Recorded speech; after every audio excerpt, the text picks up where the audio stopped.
And we are live, no chill live. 129. It's the holidays. We back. It's the holiday season. Yes, guys, some soothing Christmas tunes to open us up. Yo, is this Andre 3000's album? Nah, he didn't drop the Christmas album yet, but we in the Christmas spirit. We got Julian here, Bryan here, and we got Troy here. We back. We are back. Yeah, you know, when I chose this Christmas music, I didn't listen to it first, but this is making me sleepy. Dog, you put on kids nursery rhyme Christmas. Like, what do you? Okay, I'm gonna switch it up. Oh, they got ads. Screw them. Anyway, welcome back, guys, to No Chill Live 129. You know, we were just out in the streets in New York for Santacon, so we still in the holiday spirits. yo, man, I feel like this is like when NFL teams have a game on Sunday and then Thursday they gotta come right back and play again. Like this feels like we was just here. We were just here. Exactly, it does. We were off last Wednesday though, but it feels good to be back in the studio. But it felt nice to be out like in the real world, man. It's different elements, man. We saw people get engaged behind us. It was nuts. Yeah, right behind us. That was dope. Shout out to that couple, the happy couple. Make sure you all subscribe, follow. We're on YouTube, Facebook, Instagram, Twitch, Twitter, anywhere you catch your live content. And don't forget the podcast episode, the audio, on Spotify, Google Podcasts, and YouTube Music. We outside. We are everywhere with the content for you. Yes, we are outside and we're back inside. But, you know, we had great weather this weekend. We hit the streets after our live session. Yeah. We talked to a bunch of Santas out there, some elves, some frozen elves. I don't know. We had a lot of different people, man. It was pretty funny. I thought there were some really good costumes. I want to say special shout out to all of Santa's helpers. People that didn't just, do the standard Santa costume with the hat and the robe and stuff like that. But, the reindeer, the elves, the frozen characters, all that kind of stuff. The Grinch. The presents, the Grinches, yes. There were plenty of those out there. Make sure you DM us. Send us some pictures of your Santacon outfits if you were outside during that time. Or if you just have some really cool holiday things that you like to do, send them over. Yeah, send them over. We got a lot of support from our interns, our Santa's Little Helpers, so shout out to them. We had a great street team out there spreading the word. We did. Shout out to Nat. She was putting stickers on bars. I'm like, they're going to scrape that off, right? And she's like, no, look, you've already got more followers. Okay. Thank you, Nat. Thank you, Nat.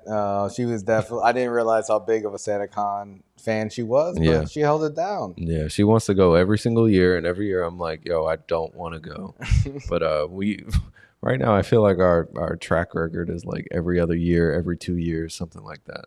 That's fair. Yeah. That's fair. I feel like I had a good time out there. We were able to get into one bar. The girls were out before us. They said that the last bar they're at was playing strictly Christmas music. Which is crazy.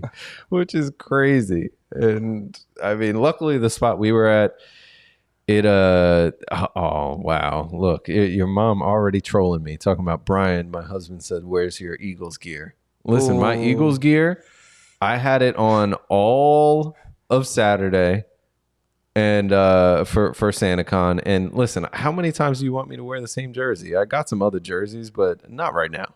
All Bro, right. Listen, we took a whooping. It's okay. I know you're Cowboys fans. We'll be back though. We'll see you in the playoffs. Don't worry about it. Damn, I thought you were gonna come in with the Hurts jersey, with name in the front, so everyone can see how you're hurting. Because I'm hurt. No, I'm feeling fine. I feel optimistic. Sometimes you gotta get a little pow. You gotta get spanked a couple times so you learn your lesson. Pause, bro.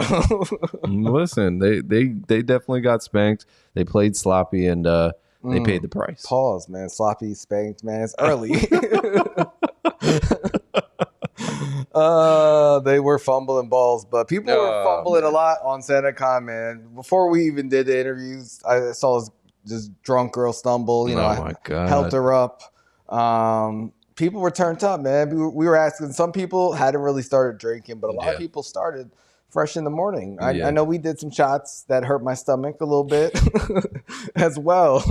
Yeah, they definitely lasted, especially because we didn't get a chance to really eat anything before. But you picked that girl up out of the street. That was really nice of you. Yes, because her friends could not do it. They were barely hanging on themselves over here, wobbling next to her while she's laying on the ground, talking about, "Can you get up?" Like, that's why we have a patriarchy, guys. But hey, shout out to them. Oh my God. Yeah, people were lit. A lot of people, they said that they were on like their 4th, 5th bar. Some people were in line at that one rooftop where we did our interview. An hour, 90 minutes. They were waiting. They were really waiting. That girl though, she had that death grin on though when she was drunk. It was just that glassy eye look. The face was not moving from this smile, just like, yeah. And she was out of it. She was out of it. But shout out to everybody that did talk with us, talked a little bit about their experience, talked a little bit about a variety of things regarding their childhood and how Santa was or was not introduced and whether or not they believed and stuff like that. It was a really good time. Yeah, shout out to New York. You know, we always have a great time going out there. And it was great to do a live stream in the city. Yeah. So next year, we're definitely going to be doing that a lot more. Yeah. Definitely, you know, going to find a lot more fun events to go to and cover.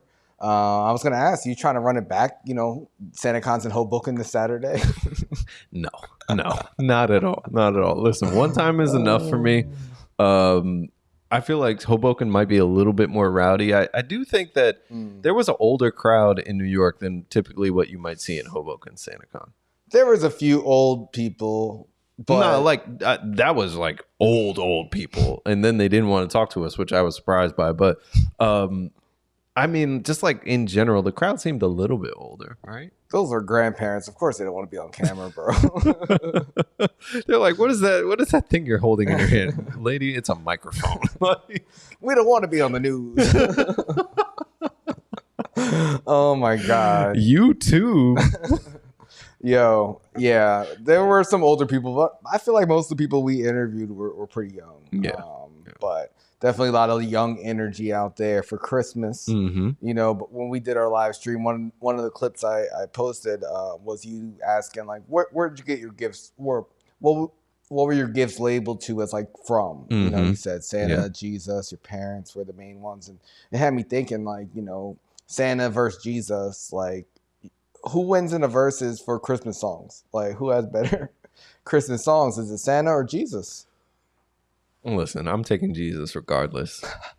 I don't care. I'm taking Jesus. But I will say, we at work today, there was a whole like, we did like a Kahoot game. If anybody hasn't played Kahoot, it's basically this online thing where you have to pick an answer and it be the right answer, and you have to do it faster than the other people playing the game. And there were a lot of Santa songs. He's got a discography, like a 20 verse 20. It's gonna be a long day for Jesus. So if it's 10, I'm rocking with Jesus all day. If it's 20 songs though, I think Santa's got Jesus beat.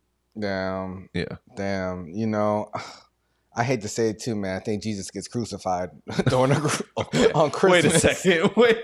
We are not doing this. Wrong holiday. I'm sorry, guys. You got 4 months to wait, all right? 33 years and 4 months, okay? I'm sorry, that's Easter, my bad. Nah, I was just thinking about that. Santa's got some bangers, but Jesus does too. I don't know, Troy, do you have a take on this, man?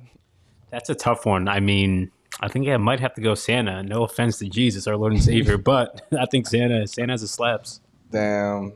Oh, man, that's tough. I mean, listen, I know Silent Night by The Temptations is like a song that's a guaranteed W. Okay. Like, that's beating anything, at least for me. Maybe other people don't agree. I don't know. There's some other really good What a Glorious Night. Oh, Come Let Us Adore Him. Mary, Did You Know is like a sleeper. Okay. There's Mary, Did You Know? I don't know what kind of We Three Kings. There's What is Mary Did You Know? Can you read those lyrics? Mary, did you? I don't even need to read them. Mary, did you know that your baby boy? I don't. All right, I do need the lyrics for that. But yeah, that's a banger. I don't think she did know. I think she just woke up pregnant, which I mean is a little bit suspicious if you ask me. But hey, her husband was really a man of God because. Back then they were stoning women for shit like that. Damn. I mean, yeah. With Santa songs, I think of, Jackson 5. I saw Mommy Kissing Santa Claus is definitely a hit. Santa Claus is Coming to Town, Jackson 5 too. Yeah. Michael Jackson, he loved Santa. He loved the kids. I'm not.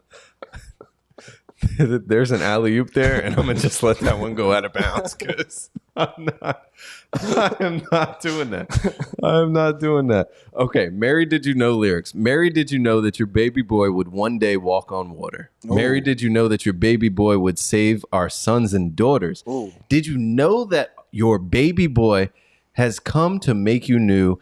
This child that you delivered will soon deliver you.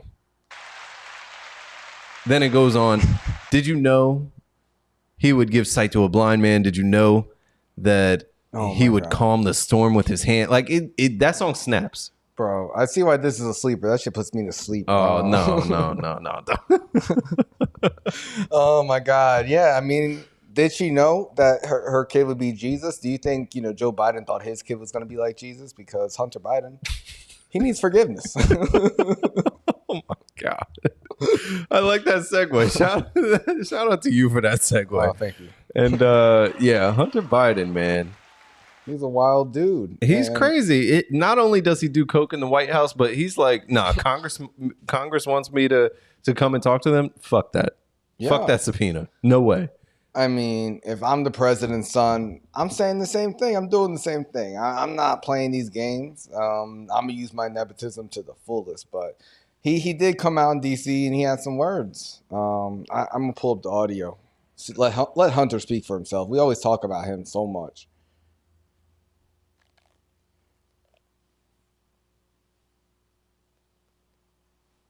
Family, do not proceed on distortions, manipulated evidence, and lies. And I'm here today to acknowledge that I've made mistakes in my life. Oof. And wasted opportunities and privileges I was afforded. That's right. I'm responsible. For that, I'm accountable. And for that, I'm making amends. But I'm also here today to correct how the MAGA right has portrayed me for their political purposes. Oh, the MAGA right. I am first and foremost a son, a father, a brother, and a husband from a loving and supportive family. I'm proud to have earned degrees from Georgetown University and Yale Law School. This man reading his resume. I'm proud of my legal career and business career. I'm proud of my time serving on a dozen different boards of directors. And I'm proud of my efforts to forge global business relationships. He just came to pretty much, say he's made mistakes. He's done a lot. He's proud of himself, and he's not going to fall for, this manipulation. What you think about Hunter? Like, I feel like he's been a target since the debates, or since even before the debates when actually, Trump got impeached the first time. So this beef is long-standing. But he finally spoke out. But the Republicans are still going after him, man. It's. I wonder if there's like nothing that they can find on Joe Biden, and they're like, the only thing that we can do is attack this man's son, because they don't really talk shit about Biden at all, other than the fact that he's old and they don't want to continue giving money to like Ukraine and Israel. Like they don't really say much outside of policy issues about Joe Biden. So, I mean, with Hunter, he's a cokehead. I don't like, what the hell? I don't know what else to say about it. Like we're well aware of this. We've seen that he has a sex addiction with the strippers and stuff and the prostitutes. You throwing everything at this man. I'm just saying, this is common knowledge. It's common knowledge. So they're going to use this against him. Now, what they asked for, they wanted to do like a private meeting with investigators where he was going to be recorded and answer questions and stuff like that. He came out and he was like, they don't want an open process where Americans can see the way that they're trying to, attack me and stuff. I'm right here. What are they afraid of? Come and see me. Dropping bombs like his dad. So I don't know. I don't know what to think of this. I wish our politicians used their time more wisely. Yeah. Whatever, man. Shout out to Hunter. If he ever wants to come on the show, you're more than welcome, man. We want to hear the stories. You living your best life. For real. Come and talk to us. This is an open forum. We're live on YouTube, Facebook, Twitch, Twitter, Instagram, anywhere that you can go live. We are there. This will be extremely public, and we don't want to hide anything behind closed doors. Exactly, man. Speaking of extremely public, we were out in the city over the weekend, and we were talking about a hot case. Jonathan Majors on trial in New York City, and some more information dropped. Some videos dropped of him and his ex-girlfriend Grace fighting outside of the car, and him running like a track star all around the city, man. What did you take from this new evidence that's come out? Because this was actually what the prosecutors showed to the jurors. And when I went over this evidence, I felt like it hurt her case more. I thought so too. Like, I mean, she chased him. Now, granted, he did try to force her into like a car. And then when she wouldn't go, he like just ran away. And then she started talking to a group of people, I guess all distressed and stuff. He walked back and then was just like, leave me alone. She ends up going to the club. He goes back to his house. Later on that night, she passed out in the closet, and he went down to the lobby and called the cops. Like, there's definitely a gray area of like, okay, what happened when she actually came back from the club for her to be passed out in your closet? Well, she said she got attacked in the car. That's her story.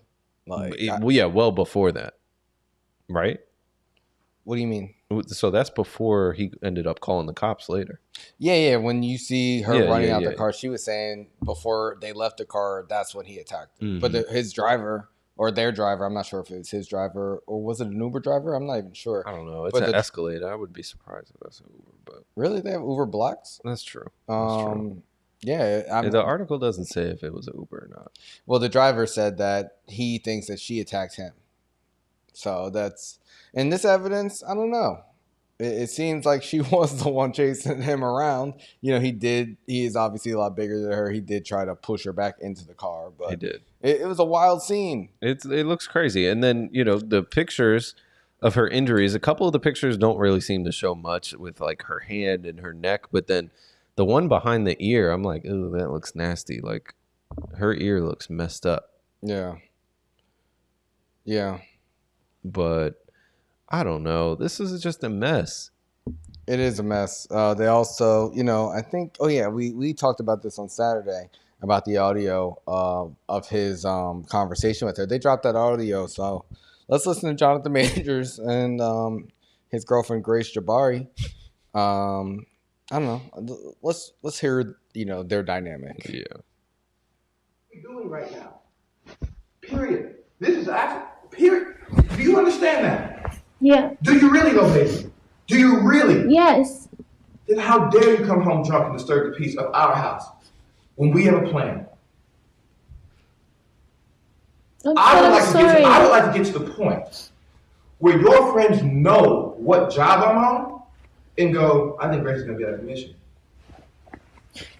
You know what I mean? Yeah, I won't. No. Do you understand that? Because that team, that unit, right? Grace has to be in a certain mindset to support Coretta Scott King. You know who that is? That's Martin Luther King's wife. Do you know who that is? Michelle Obama. Barack Obama's wife. I know, I'm not. I shouldn't have gone out. I'm sorry. Let me just lay it out for you, right?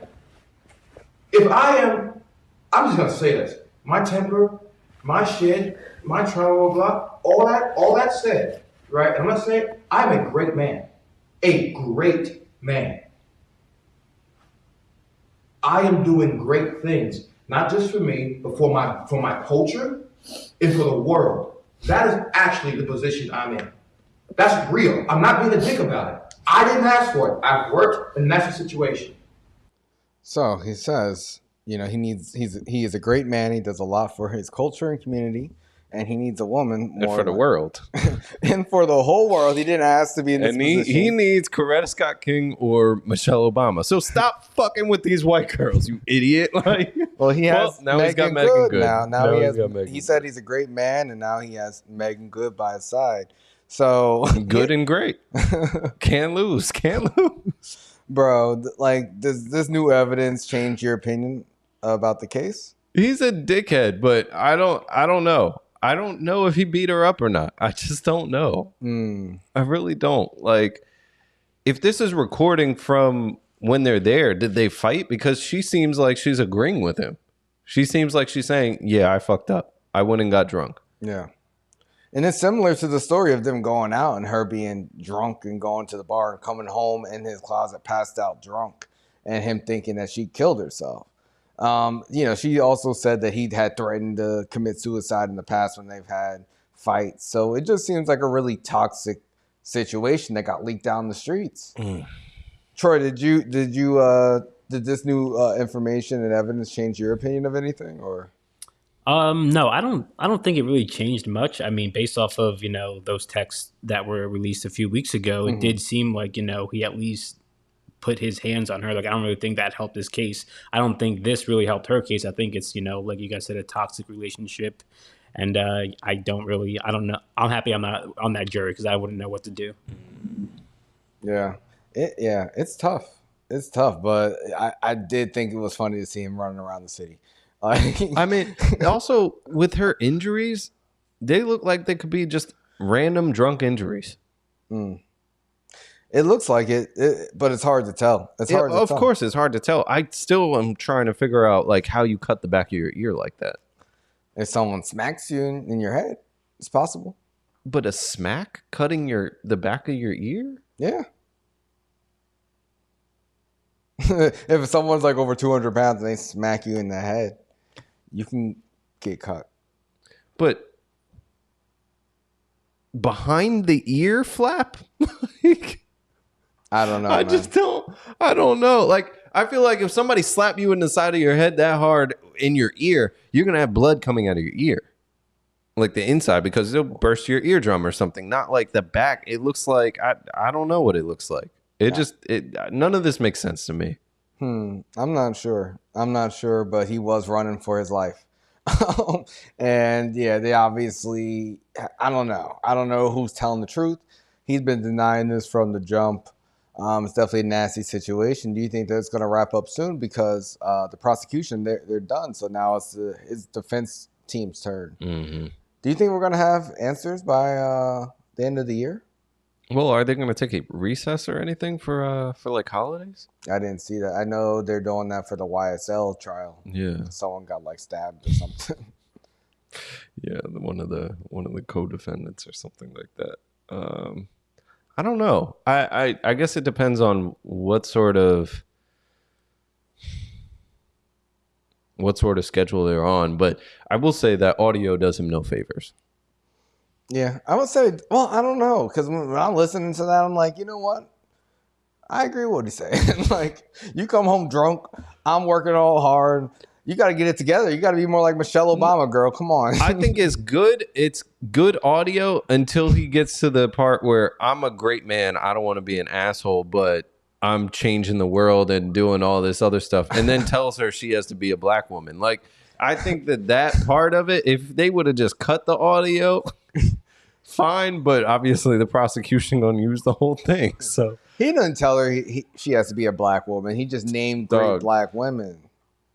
Because he's a great black man. If you were in an argument with your partner and she was like, yo, you know what? Do you know who Brad Pitt is? Do you know who Hugh Jackman is? Like, if she just started naming mad white actors, you would be like, oh, so you want me to be a white guy? No, I don't think you want me to be a golden retriever. We'll talk about that in a little bit. Like, that would be crazy. No, I don't compare myself only to black people, like, at all. Like, I don't compare myself only to black people either. But I feel like to only say black women when you're talking to a white lady, that's kind of weird. No, he knew what he was doing. You're talking about, like, I mean, he's pretty much Martin Luther King's wife. Yeah. Barack Obama's wife. These are like luminaries. These are like the pinnacle of black excellence. Like, what? That's how he sees himself, obviously. Which is nuts. Okay, well, anyway, I mean, I agree. I agree that he sounds nuts, but at the same time, like, if he feels that way about himself, obviously he got him in high places. So who knows? He didn't expect this to go public, but I mean, a lot of actors are arrogant. I mean, we heard about the stuff Johnny Depp, him and Amber Heard were saying back and forth. This is lightweight compared to them. So this is true. This is true. I mean, we heard Mel Gibson talking to his ex-wife like 20 years ago saying some real wild shit. So I don't put nothing past any famous people. They do have warped perception of themselves. Listen, dog, if you want to be surprising to me. If you want to be Barack Obama or Martin Luther King, don't date an extra who's a dancer and a movement coach. Like, don't do that. Yeah, just see them on the side, like Martin Luther King would. I'm not putting that on MLK. That's never been proven. What you mean it's never been proven? There's pictures, man. Everyone knows. That's common knowledge. Shout out to MLK. They were just out to dinner. MLK Day, January this year, coming up after the holidays. Yeah, one month. What do you guys think? Do you guys think Johnathan Majors will get convicted on this? Let us know in the comments. We'll see if we get answers, before the year ends. Because our last live is next Wednesday. So we'll see. I don't know. Honestly, I think this. If the prosecution's done and this is the evidence they are working with, I think it's gonna be hard to convict the man. I don't know. Here's the charges that he's facing are 3rd degree with intent to cause physical harm, assault in the 3rd degree, recklessly causing physical injury, aggravated harassment in the 2nd degree, and harassment in the 2nd degree. Yeah, I don't even know. I don't know the difference between 1st, 2nd, 3rd degree with some of this stuff, but usually 3rd degree is like way easier to prove. Yeah, we'll see. We'll see. I mean, it's obviously already impacted his career. He was dropped from his agency. Mm-hmm. They put a lot of projects on hold he was working on. So, yeah. We'll see. I feel like if he isn't convicted, then they will move forward with him. I think, Disney would have already announced someone replacing him. I think they're waiting on the results of this case before, he loses that Marvel spot. But we'll see. We'll see. Yeah. Hate to see it. Yeah, especially during the holidays, man. Someone who's on a long holiday and in total vacay mode, man. It's Drake. He spends so much time in Turks, bro. He loves that place. Yeah, like every year. I feel like every 6 months he's over there. For like months, it seems like. Yeah, right? like he stays a long time. It's crazy. Shout out to Drake, man. He's had a crazy year. Was on tour. Mm-hmm. He's gonna go back on tour with J. Cole. I think 2 albums. What? 2 albums, right? No, I think he only had one. Well, I mean, he had the deluxe. Deluxe album, but he's been a busy ass guy. Mm-hmm. But now he's finally on vacation, man. And Drake is a certified lover boy, and he got a new bae, man. Flacka, the Turks and Caicos bartender. That's his new ting, man. He made her an overnight celebrity, posting her on the gram, bro. They're saying that now she's getting, requests for brand deals. Of course she is. The restaurant she works at or the beach club she works at has totally increased their customers. Like they're making money that revenue through the roof with the sales. Hell yeah, man. She's a hot commodity now. Do you think that she's going to quit her job now that she's got this internet fame? And what do you think about Drake posting this girl all over social media? You like that move from him? Well, listen, Drake can do whatever he wants. He's just having a good time. He's clearly single. It seems wherever he travels to, that's where his new boo is. And I mean,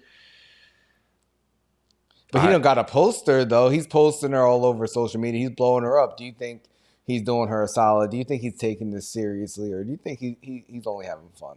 I think he's having fun. Like, you know what? She's his little vacation thing. You know, he sees her when he goes to Turks. In between then, it is what it is. If he can help her, you know, change her life, I think he views it as just another life that he's impacted. I'm God's serious. I really think he views it that way. I mean, she's pretty, but she's not anything like... She's not the baddest ever. I think she's really pretty. Very natural looking girl. I think that's why he liked her. You know, he loves the giant BBLs. Which is surprising. Yeah, he's changing his approach. Yeah. Did you see Tyla talking about him following her on Instagram? I did see that. I didn't think that was cool. I don't like that. Why? Why don't you like it? Why you gotta just blow up the man's spot? Like, all right, so what if he followed you? Is that blowing up his spot? Like, I mean, it's public information. Anyone could see. Exactly. But to, like, say it in an interview, like, you putting a spotlight on it. Yeah. I mean, they asked if a feature is in their future. She said, oh, maybe, but maybe not anymore because Drake's a petty guy. I wouldn't do no music with her. Not right now. She made the block hot. Bro, have you seen Georgia Smith recently? I'm just thinking of people that Drake's dated. She looks mad different, man. Dude, that's what a good 70 pounds will do to you. Yeah, that's crazy. I mean, she's still really pretty. I still like her, but yeah, she's blowing up. Yeah, she's blowing up. Blowing up differently than Tyla, unfortunately. You know who she reminds me of? Who was that girl?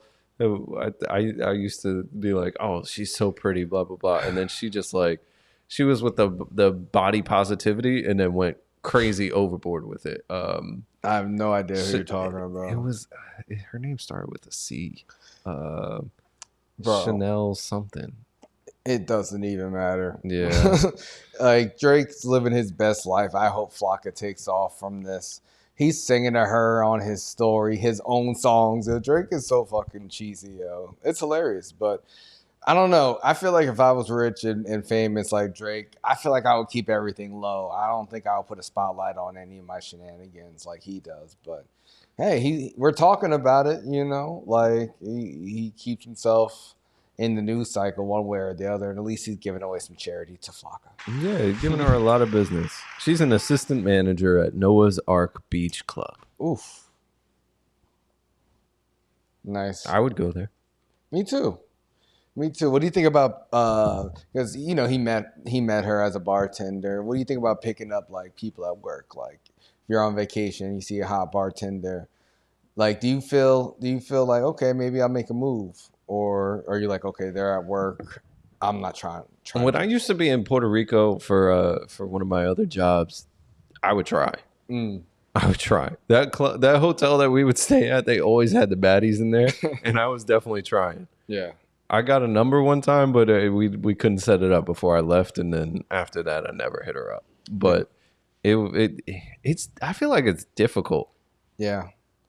Yeah, that's something I would do only on vacation. Like I would have the balls to do it because you do have the out. Like, oh, I'm leaving in 3 days, or show me what's around. Maybe exactly, you're free. Get to know. I love having like locals be able to show me places. So it's like an excuse. But at home, I never do that shit because I can come back to this place, and if I get played, you know, that's not a good feeling. And also, people get paid to be nice to you in service positions, so I can't even believe it. Yeah, it's hard to tell. Because they could be flirting just because they want the 20% tip, and you're not even supposed to tip in that country. Like, yeah. But shout out to Drake, man. I'm glad he's ending the year trying to find love. I mean, we talked about his music video last year, him marrying 19 women, something crazy. So that video was great, though. It was. That video was really good. I love the song "Falling Back." Shout out to Drake. They were all gorgeous too. Yeah. One hip hop marriage that's over, man. Cardi B and Offset, bro. Over for now. I feel like we talk about this every other year about them. We do. Splitting up or him cheating, but this time seems to be a little bit different. Seems to be a little bit more final, man. I mean, it's definitely different from the way that it was kind of announced. Yeah. Cardi, she was on Instagram Live, and she was like, I don't know if y'all been getting clues from me, from my live, or from my Instagram stories where I put certain music. But when it comes to events and stuff, I don't think it's true. I don't care to find out. You know how she be talking. It don't make no sense. Actually, I got the... oh, you got the audio? Play that. Play that shit. Yeah. Because if I read it the way that she actually said it, it's not English. Clues for me for my lives or for my stories when I put some certain music. You're doing good. My own followings. When it comes for today's events and stuff, I don't know if it's true. I don't think it's true. I don't care to find out because I've been single for a minute now, but I have been afraid to I'm not afraid. I just don't know how to tell the world. But I feel like today has been like a sign. The last time I got on live, I kind of wanted you guys to tell you. I kind of wanted to tell you guys, but I didn't know how to tell you. So I was like, I changed my mind. But it has been like this for a minute now. And damn, sad. For a minute now. Another one bites the dust, it seems like, it's the holiday season, but people were speculating this about a week ago because they unfollowed each other on Instagram, which, I guess it's the international sign of a breakup. And some Nicki Minaj fans were saying that they did this to take attention away from her album dropping. Shout out to Nicki Minaj. She did drop her album. What is it, Pink Friday 2? Yeah. I haven't listened yet. Have you? No, not yet. Yeah. But I don't think it's for me personally. But I did hear that one song with Uzi. It's like Jersey Club beat. Yeah. It's like that. Move Your Feet, the song. Everybody. Yeah. Move. Yeah. It's that sample. It's pretty good. So, okay. You're gonna be hearing that out a lot. I'm sure. But yeah, you probably won't be hearing much more Cardi B Offset records if they're really broken up, man. But yeah, they've been breaking up, getting back together since they've been a public, couple for years now. Yeah. Do you think she's really done with him? Because she seems like pretty checked out. She might be. They got married young. They got married back in 2017. They've got 2 kids now, Culture and Wave. And Offset also has like 3 other kids. Damn. One of them's 15 years old. Oh shit! God damn. So like I don't know. Maybe it's just some things don't work. But it's not the first time, like we said. Yeah. In 2020, she filed divorce and then she changed her mind. Yeah. So maybe they'll actually do it this time. Maybe they're just going to stay separated and then file for divorce. Who knows? Yeah, she's saying Offset, cheated on her again, which she said before. So it's not super surprising, since they've been pretty turbulent since they've been together. But I don't know, man. Offset, I remember before they got married. I think it was before they got married. I don't know, when they broke up the first time, and he visited her or when she was performing on stage and had all these flowers and said sorry. There's been so many public apologies, man. He's good for that. He's good for that public apology, though. He is good for that. Remember the other one where he got her like the Lambo truck or something in her name? Smart man. I'm just kidding. I don't know, but I'm just assuming. She's got more money than him, right? Let's be real. Does she for sure? Yeah, he was splitting his money 3 ways, but it was. Now it's 2. Bro, come on. R.I.P. That was poor taste. I'm sorry. I'm sorry. Jesus Christ. Do you think he's gonna do it again though? You think he's gonna do and how many times can you publicly apologize before it just doesn't even work anymore? Dog, at a certain point you just gotta let her go. Like if you're gonna keep stepping out and breaking her little heart, then just move on. You got 5 kids right now. It's not like you need no more kids. Why would he need more kids? Like, what do you mean? No, I'm just saying, like, the easiest way to get back with her would be to get her pregnant again. I wasn't even thinking that way. That's crazy. She said she's been single for a minute. What bigger gesture can you make? Shout out to Travis Kelce. Than a child. Yeah. No, I hope they figure it out, but I know you're not gonna like this, but maybe Cardi will still make some music now. because it's been mad long since she's dropped anything. Yeah, maybe we'll hear a diss record from her. Who knows? I don't know. But I think he'll try to get her back. But maybe he's done. Maybe he's moved on. But I would say if he does want to make things better, and if he does want to get his wife back, you know what he should really do? He should go up on stage and smack Chris Rock, because that's what made Jada love Will Smith again. Oh my God. This is what love looks like? This bashing that she's been doing, the dragging of him for the last however long, that's what it is? Jada Pinkett Smith says the Chris Rock slap from Will Smith at the Oscars last year saved their marriage. She actually calls it the holy slap now, because so many positive things came after it. She's the nastiest woman on the planet, though. I hate this chick. Bro, it's like, it's insane. And I don't use that word much, but I cannot stand Jada Pinkett Smith, bro. Yeah, she told this to the Daily Mail. You know, her book's been out for a couple of months now. It ain't done shit. Yeah, like her antics and doing all those podcast interviews and stuff didn't really help her book sales. Then, you know, Will Smith's ex-assistant came out. You know, she spoke on that, did some more interviews, but she's bringing up the slap again to make headlines. You know, do you think she's just trying to milk this as much as she can? Like, because she was the first person out of the whole group of Will Smith, Chris Rock, and herself to speak out after the slap. You know, she made a little red table video to address it, and she's been the most vocal about it out of all of them. Do you think she'll ever stop bringing this shit up or doing things for attention? Dog, I don't know, but she's been her book has not done shit. She sold like 30,000 copies. I think it's like not even in the top 100 best-selling list right now. So I listen. I'm tired of hearing from her. I don't want to hear anything she has to say, and it sucks because I used to like her too. And both of them, they just make me sick at this point. Damn. Yeah, I thought this was so totally unnecessary to bring back up again, but I think she's addicted to the headlines. She just can't stop. She just needs the attention. But also, they keep asking her. She just needs no one asked her to talk to the Daily Mail. She doesn't have to talk to the Daily Mail. Like, the Daily Mail is a tabloid. She's going out of her way to get these headlines, and she really can't help herself. I feel like it's the attention, you know. She wants to be like this person that people look to, I don't know, as some type of spiritual guide or some knowledgeable person.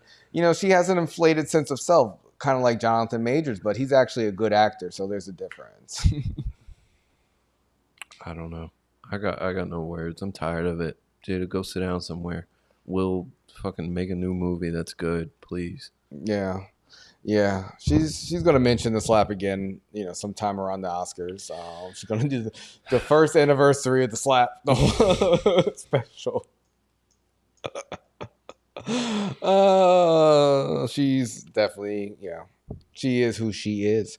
One marriage that's actually going pretty strong, man. Kanye and his wife Bianca, you know, they were out in Miami. For him and Ty Dolla Sign's listening party for their new album, Vultures, which he says is coming up Friday. That's huge. That's huge. Honestly, I'm looking forward to this. I hope it actually is dropping Friday. Yeah. Well, on a scale of 1 to 10, how believable is it that it's dropping Friday? 1 to 10, I'd say a 2. I don't believe it. Oh, my God. I thought you were at least going to go middle of the way, like 5, 6. It will be a Christmas miracle if Kanye drops this album with Ty Dolla Sign this Friday, man. I'll be so happy, though. I will be really happy, too. I like Ty Dolla Sign a lot, and Ye is Ye, so they could make magic. Yeah, he had a lot of people at the listening party, a lot of rappers. Offset was there, Kodak Black. You know, Offset over there cheating. It's not cheating if they're separated. True. You know, he also had his daughter North, you know, spit a verse on his record. One of the records they played. I heard some of the clips, man. It sounds good. Yeah. Chris Brown was also there. You know, we talked about their beef after Donda, and then he took Chris off New Again. They did. So it seems like they made up. Maybe they pieced it up. Clearly. But yeah, do you think people will be receptive to new music from Ye? Absolutely. Listen, there's certain artists that no matter how polarizing they are, you gotta at least give it a listen. You do. And he's been quiet for long enough where I think everybody's like, all right, cool, we can rock with you again on the low. Now, if the album is hot, especially given the fact that Ty is on it, it's not just like Kanye. I think that helps a little bit to make it more digestible for people who are upset still with Kanye or something like that, but they're maybe a Ty Dolla $ign fan or just really interested in seeing what that collab could sound like. I mean, Ty Dolla $ign's not that big. I mean, especially when you compare him to, Ye's you can't compare him to Ye, but no, I'm saying still. like Ye's done albums with Kid Cudi and Jay-Z, and I think it's a little bit of a step down for a fan base. Ty has done a lot of collaborations. He's helped people on their albums. He has a bigger presence than people are aware of, but he's not doing arena tours. But no. I think for the music wise, as you mentioned, I think it does get people excited. I think more people are just excited to hear from Ye.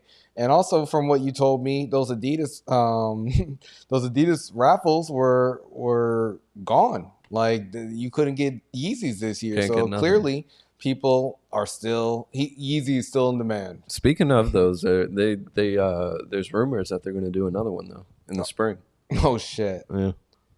They're waiting to see how the album does. Adidas still offloading that shit, man. They don't give a fuck. They need to protect that bottom line, It's all about business at the end of the day. Yeah, because they want to have a strong Q1. I think they're gonna drop it in Q1. Yeah. Did you see Ye's hood that he was rocking? No, I didn't see it. Oh, he had like a black KKK style like pointy hood.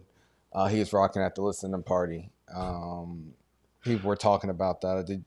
What do you think about that? Why didn't anybody think of that before? What you mean? We should have been wearing black hoods like that. That would have been dope. Bro, you too light's going to be saying shit like that. I'm joking, obviously.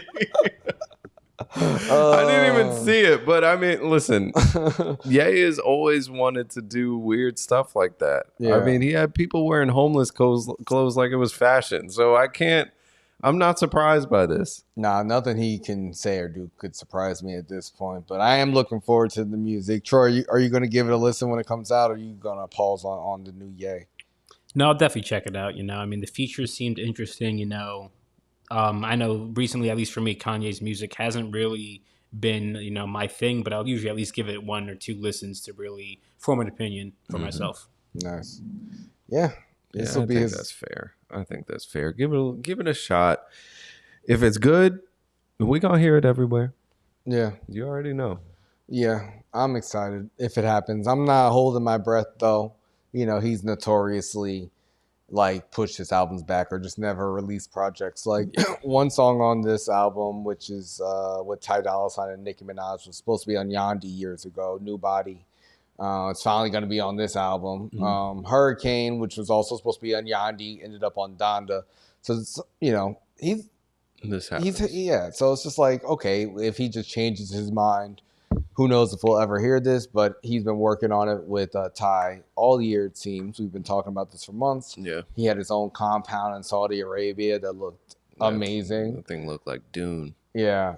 So I'm looking forward to hearing, new songs. I didn't really care for the song that they put out, Vultures. It's okay. Maybe it'll sound better in the album, but I did like the snippets I heard at the actual listening party. I would have watched the listening party if I even knew about it, but I didn't even know it was going on. They were streaming it? Yeah, they live streamed it. Oh, snap.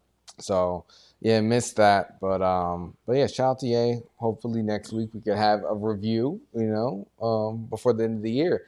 I know we're also going to do a whole year in review, guys. We're going to talk about our favorite things we did, our favorite street interviews, our favorite concerts we went to. So much has happened. So much in 2023, and we only have a few weeks left. I feel like that's going to take a minute to go through some of the. How many lives did we do this year? It's 30. It'll be 30 next week, episode 130. Okay. So that's a lot. That's a lot. lot. And then we listen. We've been feeding the people, man. We've been feeding the people. Yeah, and we did street interviews. We did so much content this year, guys, and we're thankful for all of our subscribers and followers. We love you all. No doubt. The support. Keep couldn't do it without you. Keep liking and sharing. our videos. We're gonna put out some fresh stuff. What we got from Santacon, throughout all the holidays. So shout out to you guys. Yeah, shout out to y'all. Listen, if you have businesses with merch and you want us to wear some of your shit, send it to us. Send us a DM. We'll drop you a PO box or something like that, and you can shoot it on over. Pause. Yeah, no shooting. You can send that to Bryan. I'm not wearing none of your merch, guys. Sorry. Send it to me. Send it to me. I'm good. But people, maybe one day we'll be doing some gambling ads like the JBP does. Hey, I'm down. They're getting crazy money from that company. I hope so. Yeah. They gotta be, because for not doing ads for so long. And then suddenly, like, oh yeah, let's do some ads. I mean, they're getting a bag. Yeah, but free bets. Yeah, that's true. But the thing is, like, the reason why they didn't have ads, because remember on the podcast it was like sponsored by Cash App, and then as soon as that shit came out with him, like in podcast, the woman what was her name? I don't remember. Oh shit. Yeah, Olivia Dope. Yeah, that's right. Yeah, Olivia Dope was her name, and Olivia Nope. It was a bad look for him, man, and and then the Scotty Beam thing, and then the See the Thing Is, and he don't got a great track record with the ladies. No, he doesn't. But yeah, he lost the Cash App sponsorship after that, and now there's been some turbulence, man, with Melissa Ford. Some rocky waters, man. Some rocky waters with M. Ford. I really cannot wait to listen to this episode and see what they say, because I missed out on it. But yeah. Well, she was missing from today's episode of the Joe Budden podcast. Yes. Melissa Ford. Last week, was it last week or 2 weeks ago? They were talking about a clip from Cameron and Mace's show. It Is What It Is, their sports show, and they were pretty much talking about running the train on a hooker in a whorehouse, and it was pretty explicit. That's exactly what they were talking about. And they were laughing during the segment, and Joe, they brought this up as a topic on the podcast, and Melissa was the only person in the room who thought it was in bad taste to say that on the podcast. Now they pushed back and saying, "Oh, it's just like jokes or whatever," and she ended up saying, "Oh, well, in places like that, they often have like underage girls in this climate. Like, you don't know, you could be setting yourself up for someone to say something." And they were kind of like, whoa, like pump the brakes. This obviously got back to Mase and Cam, who went out. Cameron, attacked Melissa Ford multiple times on Instagram, and he made a statement on the show. Him and Mase did. Mm-hmm. They called her a bitch and said other things. And when they went to the Joe Budden podcast, they kind of threw her under the bus, and they said, "Oh, they were so nice to you. They really could have killed you. They really could have killed you." It was weird. So then she apologized. It was weird, and then they said they well, that was after. That was after. Yeah. So then she apologized. She was like, I wasn't aware that people thought this, but if anyone was offended or felt like this, and I apologize. So they moved on. But then Cam didn't move on, got nasty on social media. And then the next episode on the Joe Budden podcast, they were all like, "We stand with Mel." Yeah. They all came to her aid, started attacking Cam and Mase, talking about how you niggas be on Instagram liking the bad escorts, the going crazy. $500 The cheap, the 500 pounds, 50 years old and 500 pounds. You be writing comments and writing shit. Stop playing with the niggas up here. And he said, "I observe. I'm trying to be cool because we got relationships, but enough now." And then Cam, he commented on the video. He clipped it up and he was like, "Oh, she's an expensive escort. How much, bro?" Damn. Yeah. I don't think that was a good. Yeah, Joe Budden, I don't know why he thought him saying that was really defending her, because he says, just because you say I stand with someone, and then doesn't mean everything else you say is like in alignment with that, because it didn't seem like he was really standing with her. I mean, even Ice, who, I don't know if you've seen him, that man like dyed his beard black. I did see that. Yeah. I'm not mad at it, but I'm mad at it, bro. He didn't even have that many grays. It's just like, oh my god, his girl made him do that shit. He looks ridiculous, bro. Like he dyed it blacker. And you see the episode today, you'll see. Wait, even blacker than before, bro. It looks ridiculous, man. It looks like he has a chin strap on, yo. He looks crazy, and he had the nerve to be wearing sunglasses on, like he's cool now. And he told the fans to suck his dick a few weeks ago. He did. He was mad.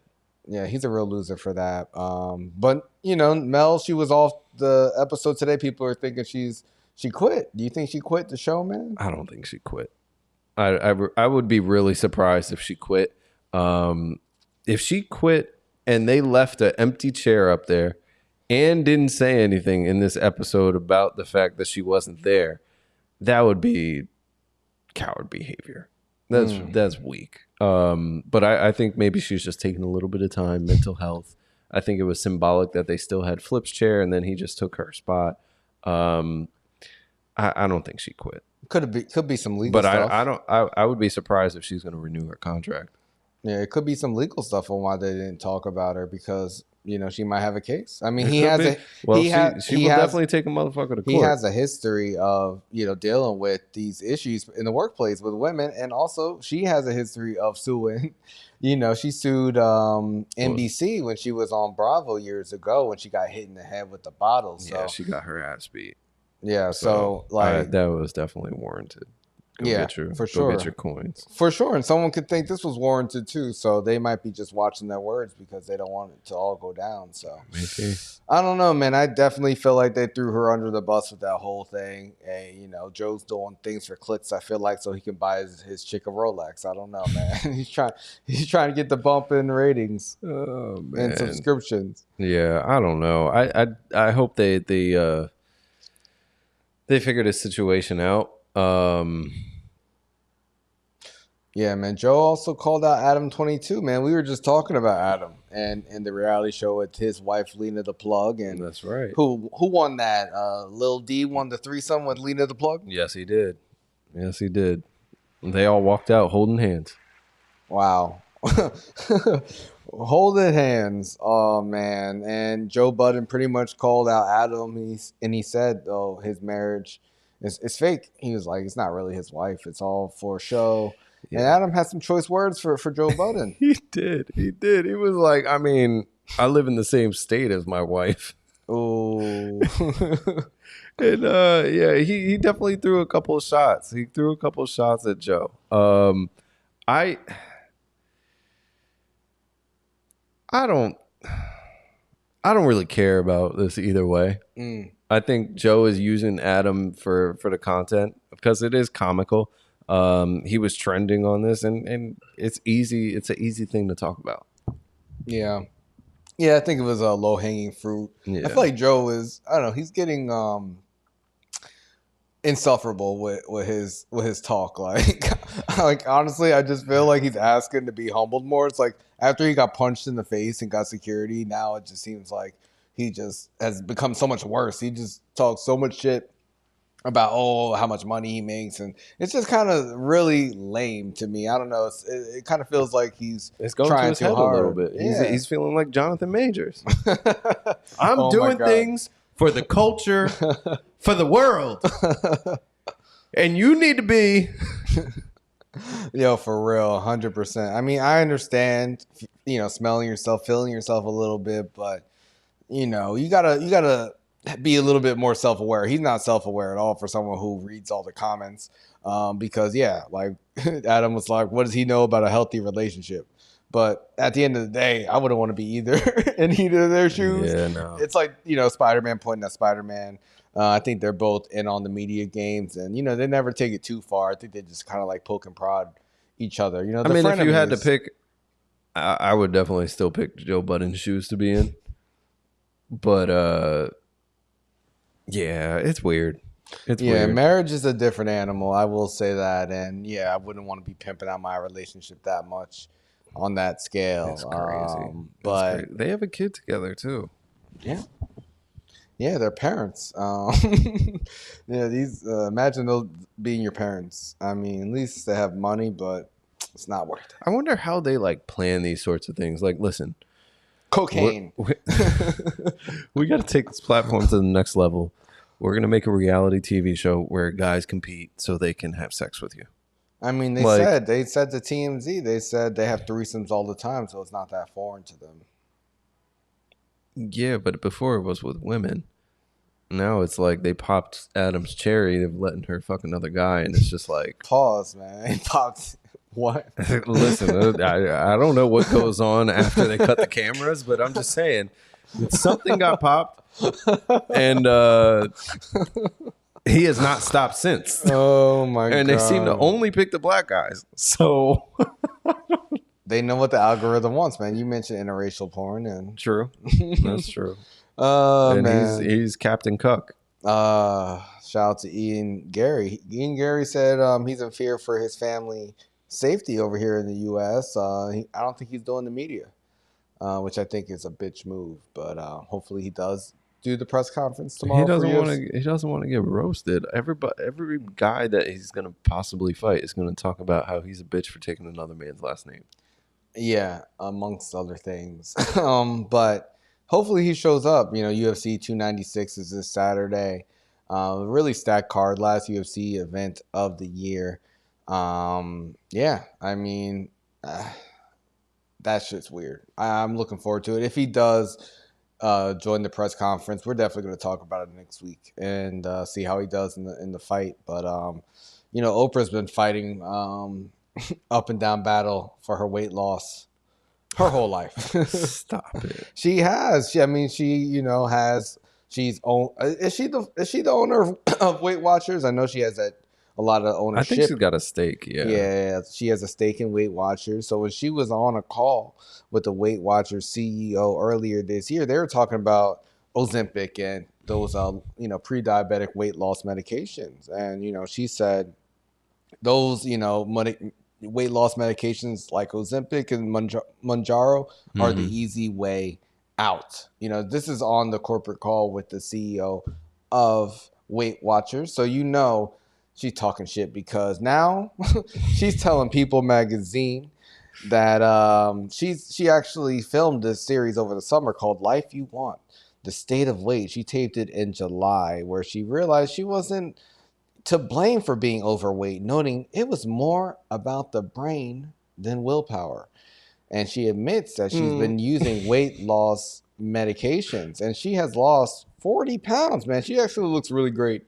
I don't know. Did you pull the picture of her in the purple dress? I did not pull the picture of her, but she does look really good. She honestly, when I first saw the picture, I'm like, you could say meds all you want. I understand what a nip tuck, lipo, all that kind of stuff is.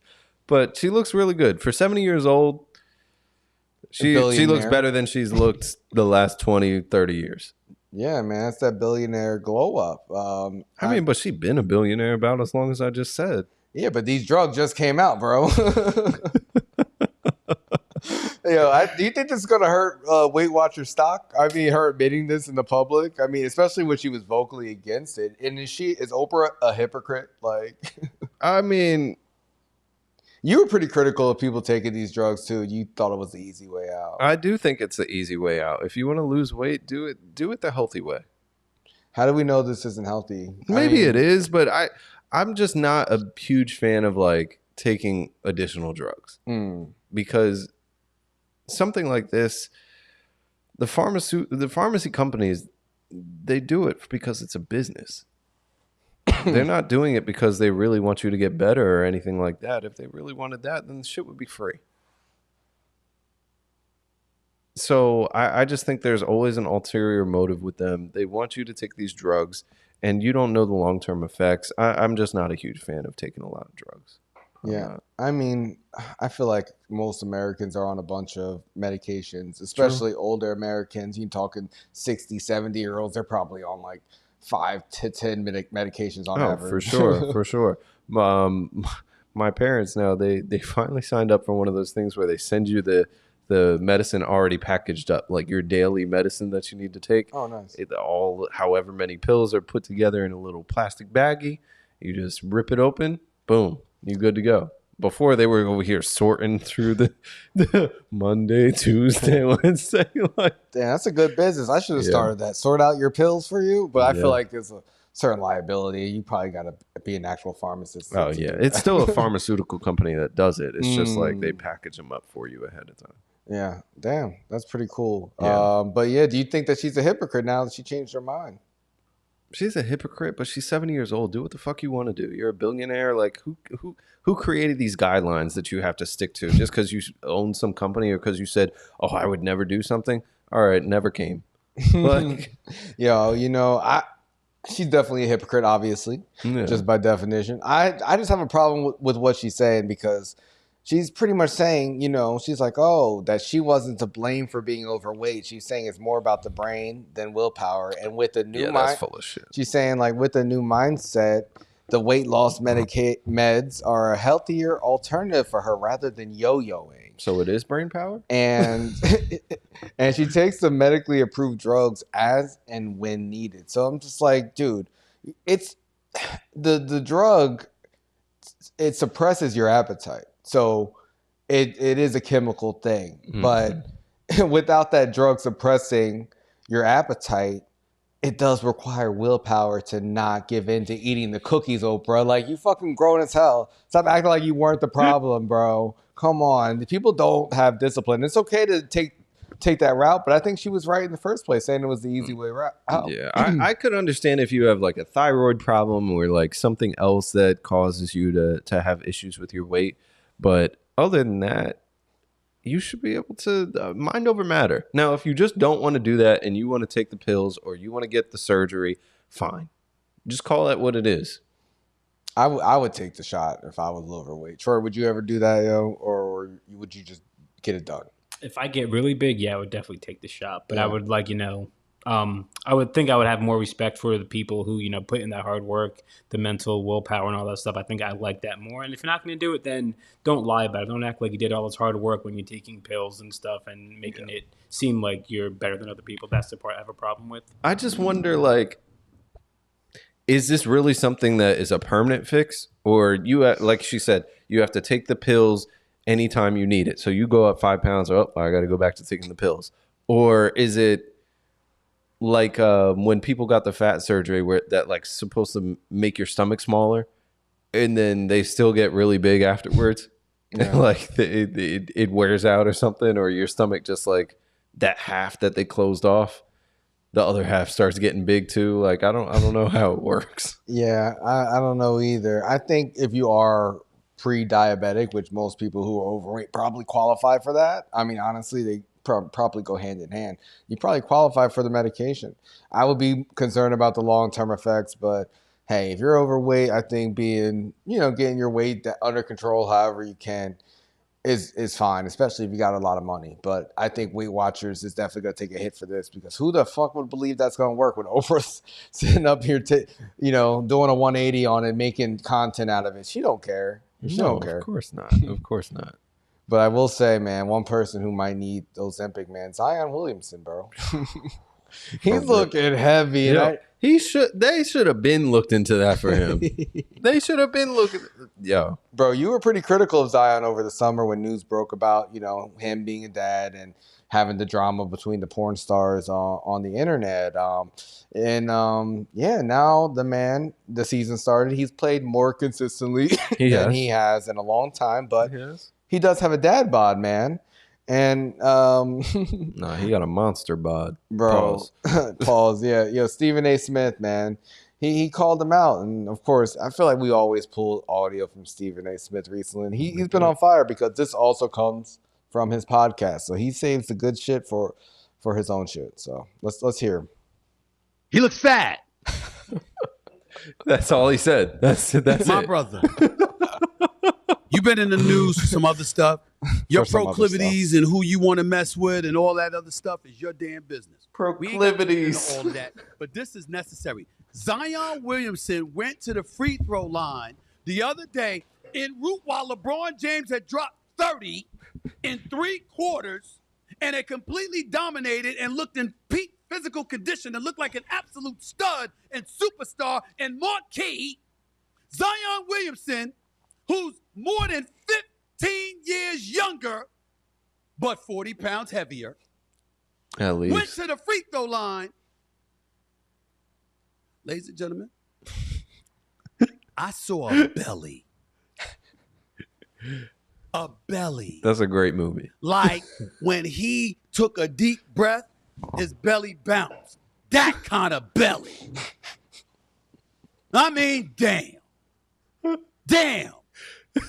Oh my God. Do you think Stephen A is out of line for these comments, man? I mean, you were pretty critical for the off the court stuff over the summer, but what do you think about him, his weight and his health? I mean, we've talked about his weight too, and I've been critical of that as well. Like, listen, I understand. I've been to New Orleans multiple times. The food is banging. Like, I get it. But you got to find a way to curb your enthusiasm for the food, man. Like, you just got to find a way. I don't understand. He looks like he's over 300 pounds. Every time you see him on the court, he looks bigger. And I don't know if it's because, like, he feels like he has to keep his energy up or something like that, but he looks bigger than he did in the offseason. Yeah, damn. That's true. He does look huge, man. Yeah. And they did get spanked in the in-season semifinals Semis against the Lakers. And, you know, LeBron is a lot older than him and has, you know, taken top condition of his body his whole career. Like, do you think this is even sustainable for Zion? Because he's been injury prone since, you know, since college, really. There's absolutely no way. You cannot be 300 pounds running up and down a basketball court for 48 minutes. You just can't do it. I mean, he's doing it. Yeah, until he gets hurt again. Yeah. Like, it's just 82 games in a season, and then, you know, the Pelicans are trying to make the playoffs this year. They've been pretty decent. So, you know, I do hope that he gets his conditioning, you know, under control, or just maybe he wants to be fat so he can get traded to the Knicks. I don't know. Dude, he plays like 31 minutes a game. There's 82 games in a year. He's not going to play all 82 games, but if he did, that would be 2,542 minutes of basketball time. And that's just on the court in a game, not including if they make the playoffs or practice or anything else. How does he stay fat through all this? It's crazy. It's amazing. It's a fucking mystery. I don't get it. Oh my God. I don't get it. Maybe his baby mom, she just be feeding him food to keep him happy. Like, I don't know what she does, but he better go back to fucking or something. Because is it fat shaming for Stephen A to say this, or is it okay because he's a professional athlete and he's up to the scrutiny? Yeah, I think it's okay because he's a professional athlete. Stephen A is a sports commentator and journalist, and Zion's a man. This isn't the first player that's been overweight like this. They used to talk shit about Barkley all the time.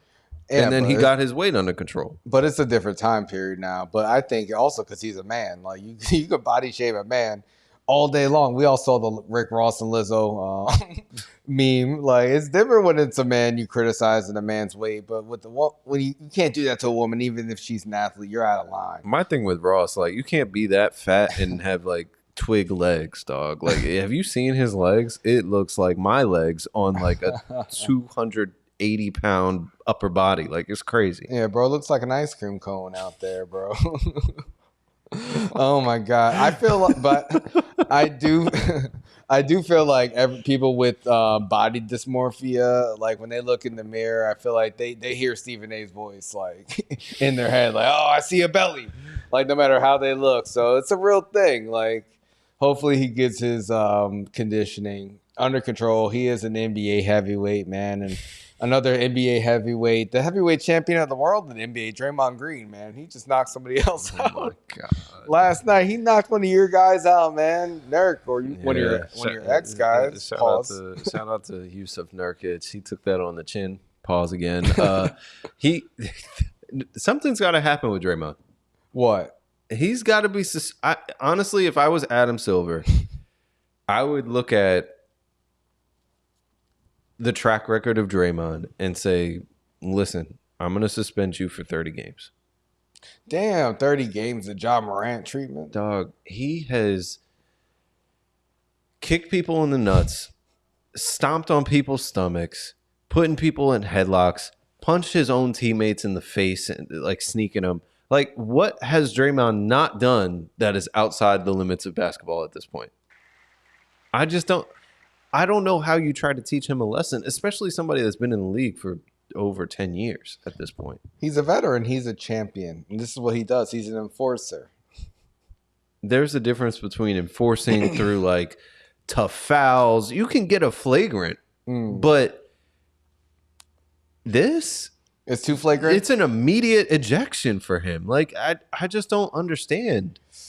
I understand. He's fucking crazy. Draymond Green did a spinning hook. A spinning hook.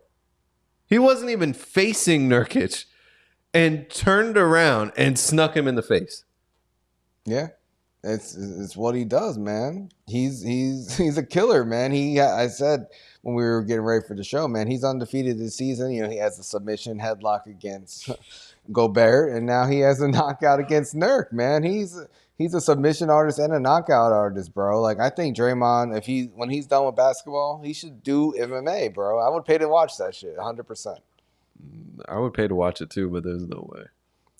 I think he'd be good. I think he'd actually be pretty good. What's up? They just announced that he was suspended indefinitely. Draymond.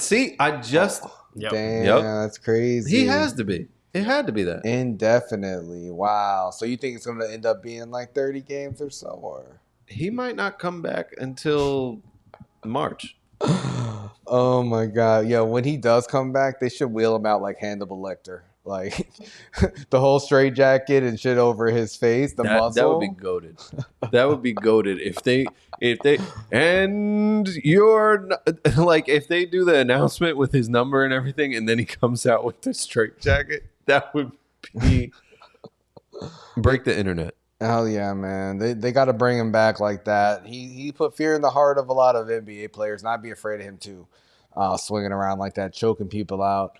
I wonder when he does come back. Indefinitely sounds a little bit spooky. He might not come back this year. He might not. Indefinitely? That's a long time. Yeah, I mean, it's indefinite. We don't know how long it is. Wait, did they when they suspended Ja for the second time, was that indefinite or no? No, at first I think it was, and then they put a number on it after the investigation was completed. Okay. Did they give any scope outside of that, Troy? Or? Yeah, so they said I think he has to meet some, I think, with the league and team requirements, similar to, I think, like, you know, how Kyrie had to do certain things. I think he's probably going to be suspended and he has to reach some certain things, and then he'll be able to play again. Oh, my God. Yeah, they said the outcome takes into account Green's repeated history of unsportsmanlike acts. Damn. I wonder what he has to do. Maybe stop some teenage girls from fighting in the streets like Johnathan Majors. I'm sure more information is going to come out. I'm sure, but I'm not surprised. I'm really not. You can't keep doing this, dude. I mean, he has done it like so many times, so it's hard to defend him because like his body count is insane, and I know that's his purpose, like to, you know, do things, but he does operate as if like he knows he's not going to get in trouble, or he knows that, you know, he'll get ejected and he'll be able to come back. So I don't know, man. I think Draymond Green is fucking crazy. I think he's on the team because he's the crazy guy, and they kind of just let him do his thing. And I don't think anyone's surprised by this behavior. But he's been ejected 18 times, most among all active NBA players. Damn, that's awesome. I don't know. I mean, I know you don't like the Warriors, but I don't know. 30 games seems like a lot, but hey. Dude, I really would not be surprised if we don't see him until March. Yeah, probably till after All-Star. Or, I don't know. No, I don't think that long. I think we'll see him in January. I think he'll probably be, you know, suspended through the Christmas games and everything like that. But I think in the new year, he'll pop up. I mean, we'll see, though. What's worse? Sneaking somebody or pulling out a gun on IG Live?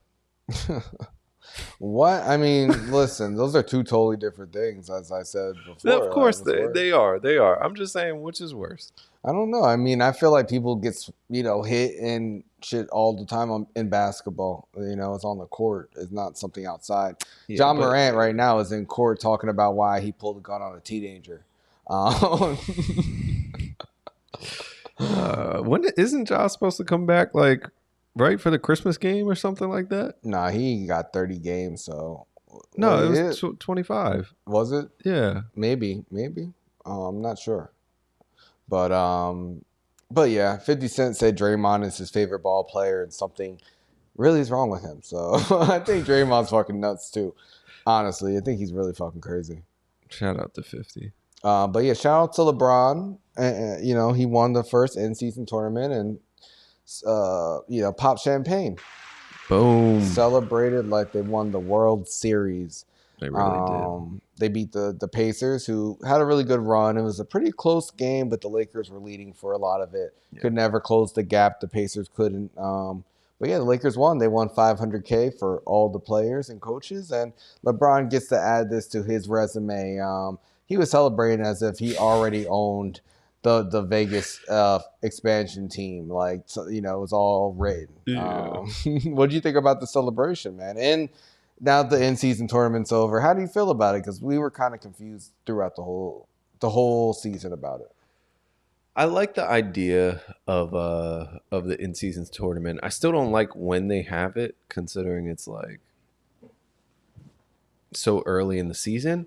But the more I think about it, I kind of understand the timing, because you can't do it during the NFL playoffs. Well, you can't do it too late in the season because people are fighting for a playoff spot. You don't exactly. And you have All-Star Weekend, so you want to a lot of these things you just can't do it at other times. You don't want to compete too much with the NFL. You can't mess up with your own regular season and the playoff rankings and stuff. So I get why they did this. It brings a lot of hype right before or leading up to Christmas, which is, I feel like for a lot of people, Christmas is when they start watching basketball. Yeah. Because there's always really good marquee matchups during that day. So the celebration, though, that shit looked corny.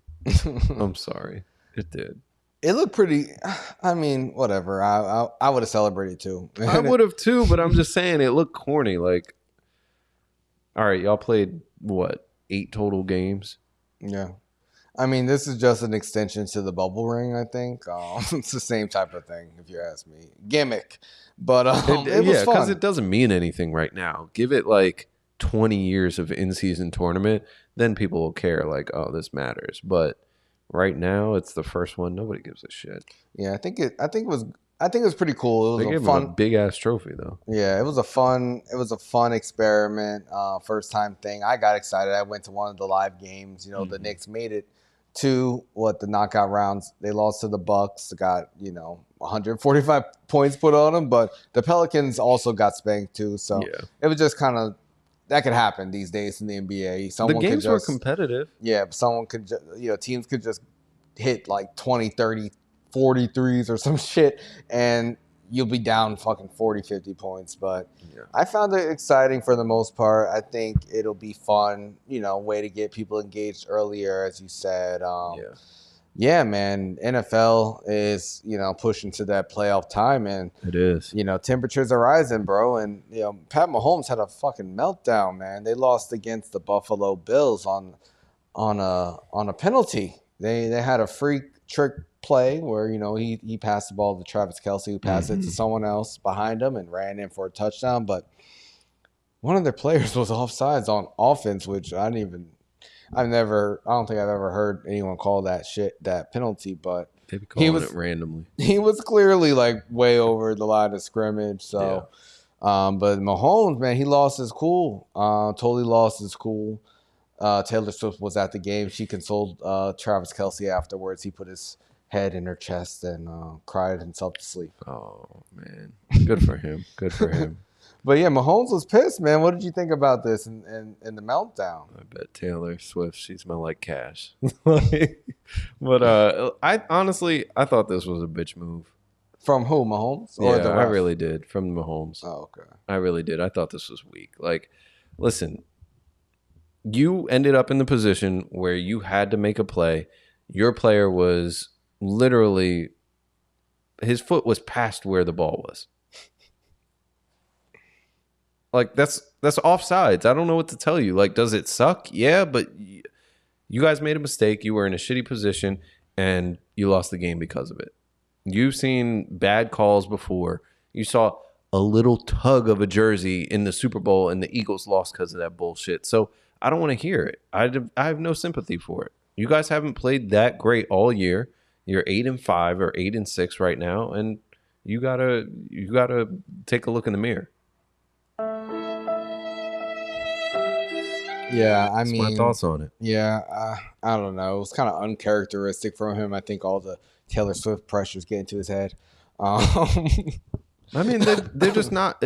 I don't think it has anything to do with that. I think that he's not happy with his receivers, and he's not going to take it out on them. So he's got to take it out on somebody else. His team is like top 3 in receiver drops all year.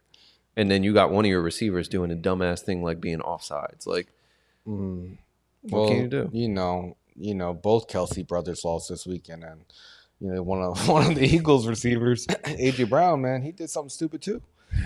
Just gave it right up, fumbled it right in the red zone. Not just him, Devontae did it too. Damn, both of them. It was terrible. I don't know what's going on. I don't know what's going on, man. The Eagles playing sloppy ball the last couple weeks. Luckily, they got 4 games to get it right, but you can't fumble the ball 3 times and expect to win.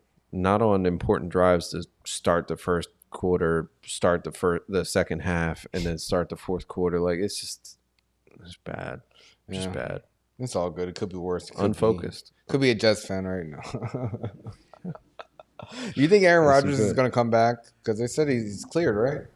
I don't know if they said he was cleared yet, but I don't think he's going to come back.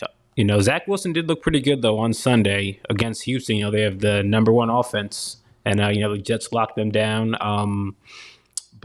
Zach Wilson had a career game, but no, I don't think Aaron Rodgers is coming back. Oh, I think I read that they said he might be cleared by Christmas. Yeah. But I guess that hasn't happened. Not officially. Just yesterday on the Pat McAfee show, he came on and he said, I'm not sure where that report is coming from that he would play against the Commanders. He said, there's been a lot of interesting reporting over the last few weeks of our team. I'm not sure about some of those reports, but there's loose lips everywhere. I'm not going to let that sink my ship, though. And then he said, I'm getting better, I'm improving, but there's still some things I got to do in order to be cleared. Okay, that's smart. Yeah, sit your ass down, bro. Yeah. Sit your ass down. Sit, boy. That's what they say to golden retrievers. They say golden retriever men. That's what Gen Z women are looking for, a new bachelor breed. And this is something I've been talking about earlier this year. I don't think we talked about it here. I'm not sure, but I remember specifically telling my sister Jenna about girls on their dating profile saying that they were looking for golden retriever men with golden retriever energy. So when I saw this article, I was like, wow, this is really a trend. And then they want to be like, all men are dogs. Exactly, man. For all the dogs, shout out to Drake. But what is a golden retriever man? It doesn't refer to the owners of dogs, but it refers to the man who actually possesses the same qualities as a golden retriever canine. Think sweet, gentle, affectionate, and eager to please, not to mention easy to train. Urban Dictionary defines a distinctive type of gent as a significant other that is easygoing and makes it fairly simple to maintain a happy and fulfilling relationship. They say Taylor Swift's boyfriend Travis Kelce fits this category. I don't know nothing about this man, yo. He has a whole podcast. He's been out there, man. He seems like a pretty simple guy. I don't know, but do you feel like you know him better? Are you offended by this? No, I not at all. I'm just saying, like, even I listen to the podcast every once in a while, and I don't think that I know Travis Kelce that enough to say he's a golden retriever man. Like, it's a podcast. He looks like a golden retriever when he's clapping for Taylor Swift mentioning the Chiefs like a little puppy dog. I don't know. That's hate. That's hate. That's the truth. They also mentioned Shawn Mendes and Tom Holland and British TV personality Sam Thompson, who I don't know. All they do is name white guys that they think are cute. Like this is so stupid. They said, some of the physical attributes are an adorable smile, big brown eyes, and tufts of golden hair. Fuck off. This shit is so dumb. Golden retriever. You just want a simp that looks good. I mean, that's what a lot of women want. At least they found a way to describe it. Whenever I saw that, I was like, whenever I saw a girl was looking for a guy with golden retriever energy on their dating profile, I was like, I'm not gonna match with this girl because I do not have no golden retriever energy at all. No, I'm not gonna go fetch for you, bitch. I was actually talking to this with a girl who I dated before, and she said I had a pit bull energy. So I'm like, yeah, I'm not a golden retriever. I'm like, yeah, I wouldn't say that, but I couldn't really think of another breed. Damn. Pitbull energy. Shout out to Pitbull. But yeah, I don't know. I think I also have seen like girls say like, oh, I'm looking for a guy who, you know, I can make pranks on, and that, you know, looking for like a fun kind of like, I don't know, guy who doesn't think a lot. I think that this kind of like falls into that category as well. I don't know, Troy, what do you think about the golden retriever type? I think it's corny. I'm not a big fan of that, and if anyone ever referred to me as a golden retriever, I would be very upset. The fact that you're saying, you know, someone easy to train, for some reason that just really, really just like triggers me. I'm like, I don't like, you're not training me. I'm a grown man. Get out of here. I can do my own stuff. So no, I'm not a fan of it. For real. It's a no for me, dog. No. Oh my God, for real. Someone calls me a golden retriever, I'm gonna bite their hand. Pitbull.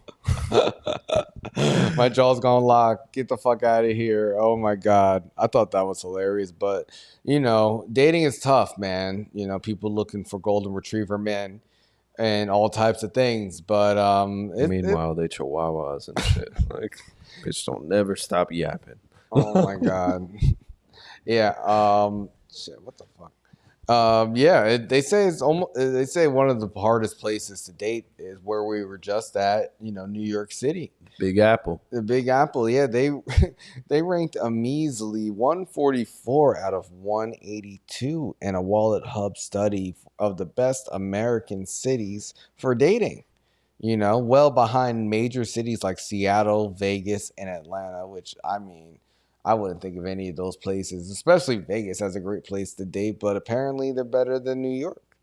You know, one person said, dating in New York City is really like being a Jets fan. You come off of an absolutely terrible year, then finally find the ambition to hope again, and then Aaron Rodgers goes down on the four snaps into the first game. Troy, you can relate to that, right? Unfortunately, yeah, that's tragic.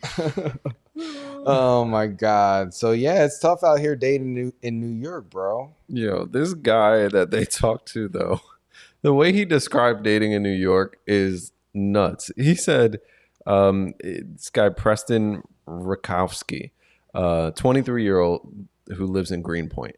He said, I feel like I'm in a candy store and there's just so many good options. I'm just walking down the aisle and I see a better one than I have in my hand.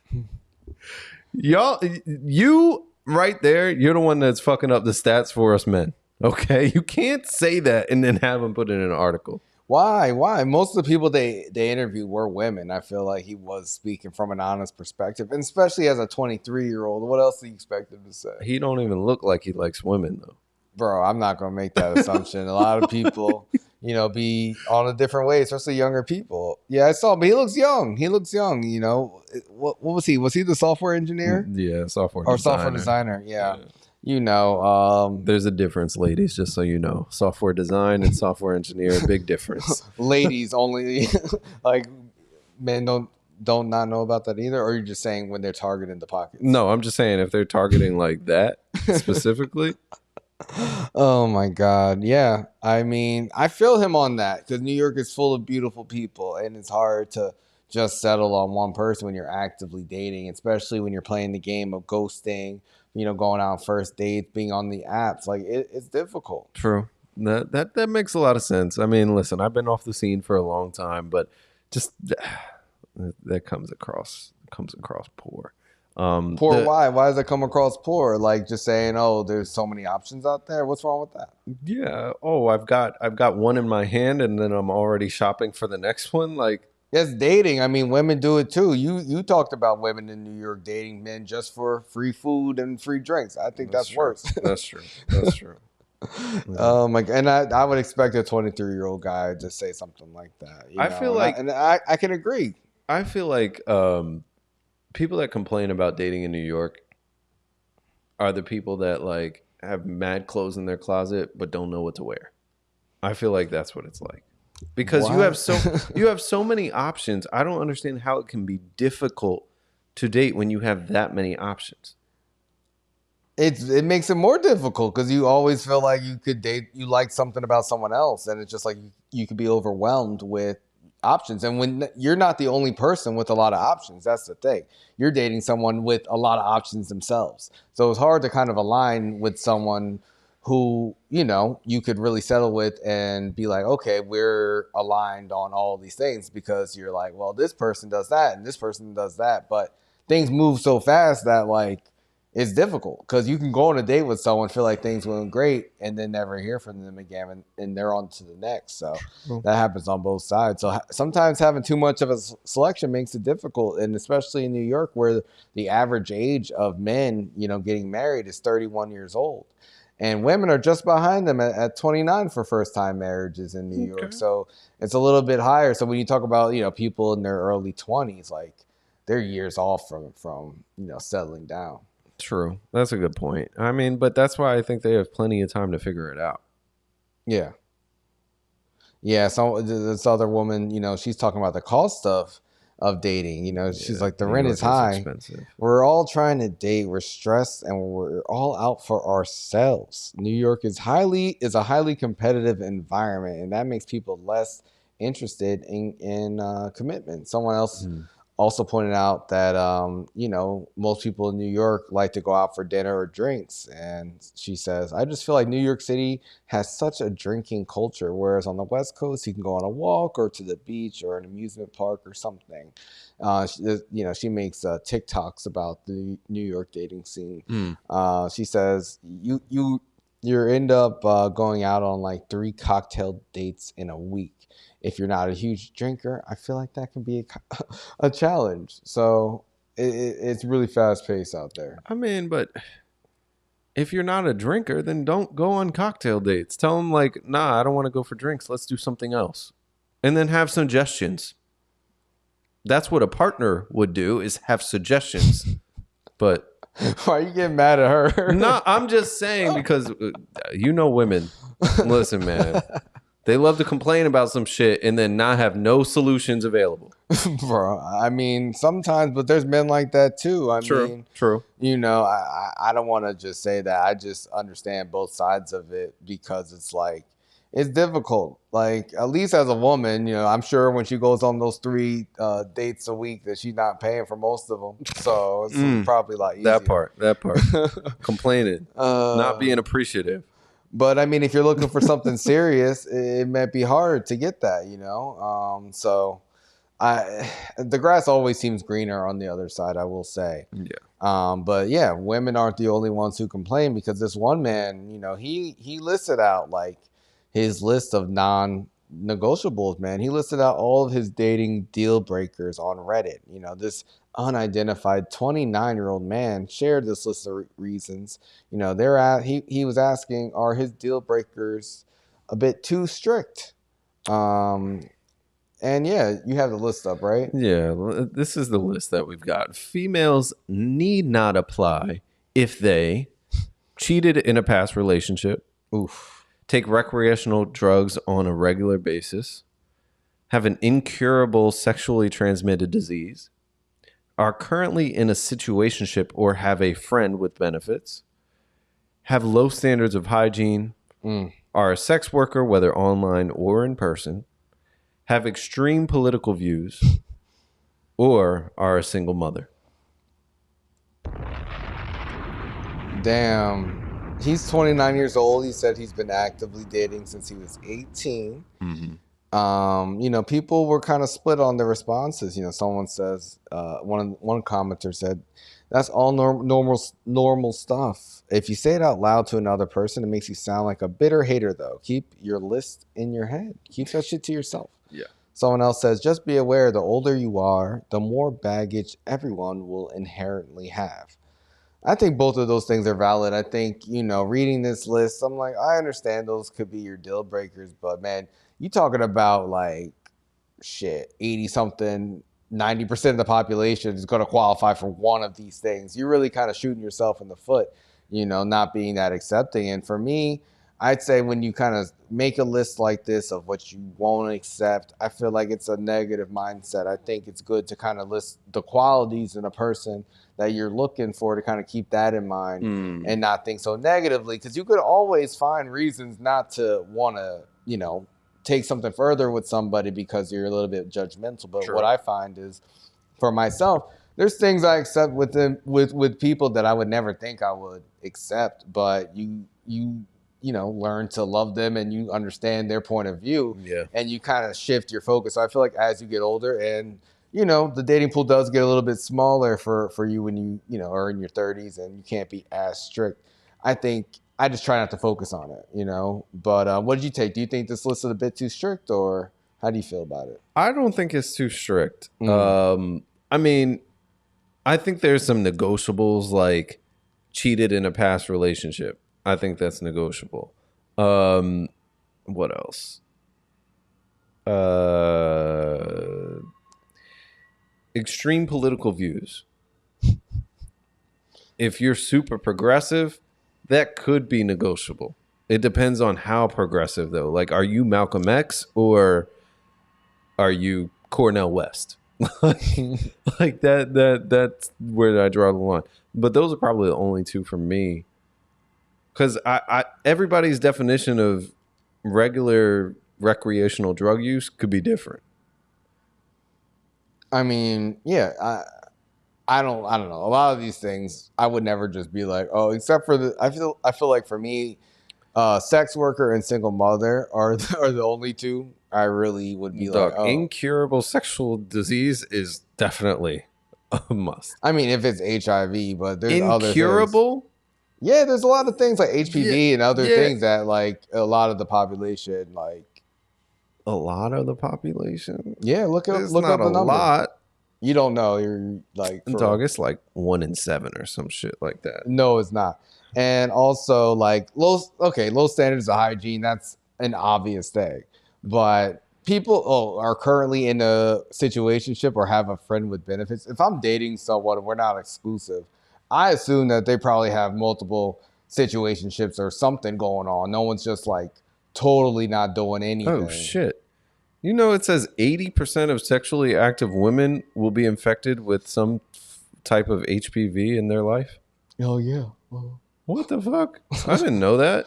Yeah, so like there's things out there. You just got to educate yourself and understand that, it's more than, I don't know. Like, yeah, it looks like, okay, this will make sense. But when you actually get out in the real world, it's just like, oh, like, you can't hold things against people like that unless, you're afraid of things impacting you, which I get. But for me, it's like a case-by-case thing. Like, yeah, if you have all this stuff, then no. But if I really like someone, like, I'll be a little bit more accepting. I don't know. I just don't like to, like, have a negative mindset.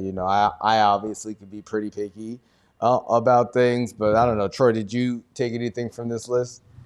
I mean, I think some of them are pretty reasonable. I don't think, if I were single, I don't think I would like to date like a sex worker or like a single mom or anything like that. But I mean, most of this stuff, I think just a simple conversation and you can, kind of clear it up, see what works for you, and then just take it from there. I'm not really pressed over this. I don't know, man. The single mom one is like, we talked about this before, and my question still stands, but I won't repeat it. You can't. Some people. I mean, listen. I need to know if he's still alive or not. If he's dead, then we have no problems. There's no barriers. Other than I also need to know how old that kid is. Okay, like the baby dad has to be dead, and what age is appropriate for you? Like, are you looking for someone with a little bit, older kid where they don't have to like be babysat as much, or something? No, probably younger kid. Probably younger kid. I don't want to. I would not want to date a single mom who has like a teenage son or a son who's about to be a teenager. Why not? You get the club with them. No, there's no way. There's no way. No. No. Yeah, I'm just not ready to be a parent. So that's the main thing. And the sex worker thing for me is just like that's just a bridge too far. There's levels to sex work though. That's true too. That's the thing. Like if she's on OnlyFans and she's just like showing her boobs and like stuff like that, how much we talking? Like it's a conversation, especially if she has a major following. Like if this is like her career at this point, like I don't know. Could be your Lena the Plug. No, not that though. You can't see no. That would be the line for me. Okay, it would be like no. There's a plenty of like solo cam models. I feel like solo cam models you can deal with. Or at least I could possibly deal with. But anything past that, no. Personally, I'd be uncomfortable with that. But I don't know. Like I said, never say never. That's how I feel right now. You know, if I'm 40 and single, I'm going to have to accept a lot of this shit. Things change, man. So, hey, you could be at a certain point or you just meet the right person who you just really love. And be like, you meet the right cam model who does solo shit and is a millionaire. Then oh my God. Yeah, I mean, you never know who's going to turn to OnlyFans because this one Brazilian pastor, she turned to OnlyFans. She says she feels closer to God than ever. Oh my God. Bro, you just told me, your pastor is retiring. Shout out to Pastor Downs. 49 years in the game, man. Can't wait to celebrate this weekend. What an impact. But he don't have an OnlyFans though. No. He's a real pastor, real man of God. Yeah, I don't think she was a real pastor because she had a different past before I think she married. Listen, she had quite the path. All right, like this is a woman. She is a former model, now turned pastor in Brazil, and she's going back to her roots. Her name is Ana Akiva, 36 years old, and she lives. She is the pastor of Fuxco Gospel Church. Wow, what's that? How do you pronounce that?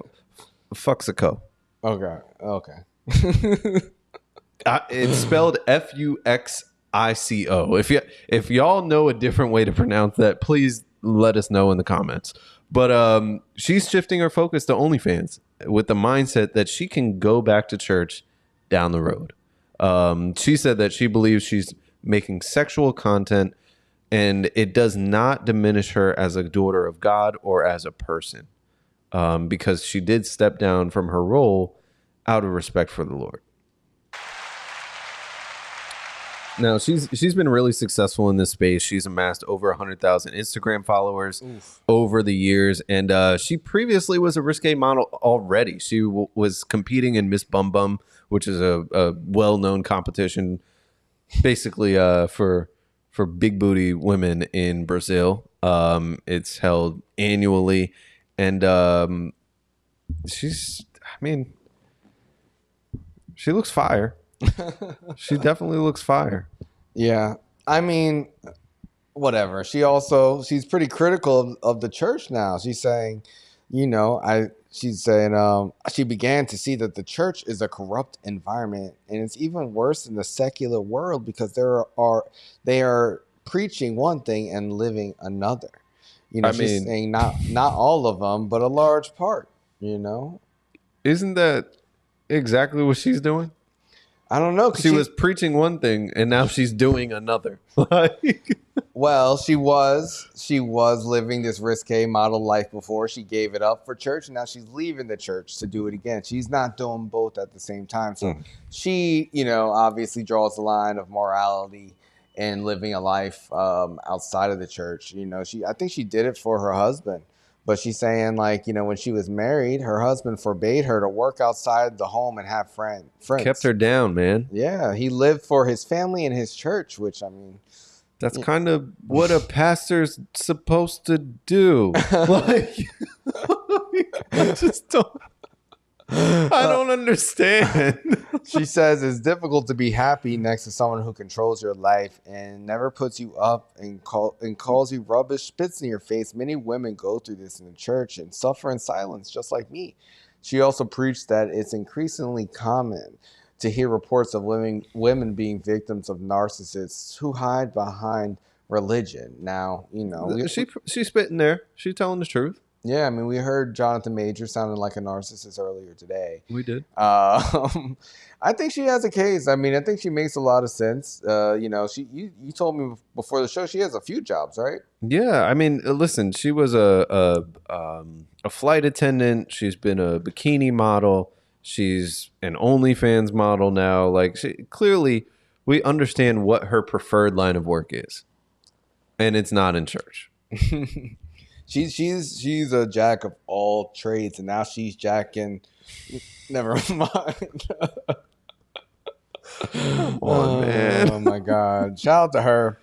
How would you feel? Would you honestly, when I saw a picture of her, I was like, I don't go to church, but if she was the pastor, I might go. I mean, I just she looked good in her dress when she was praying with this lady, but yeah, no. I'm good. Yeah, I wonder if she'll go to heaven. I don't know. I guess we'll see.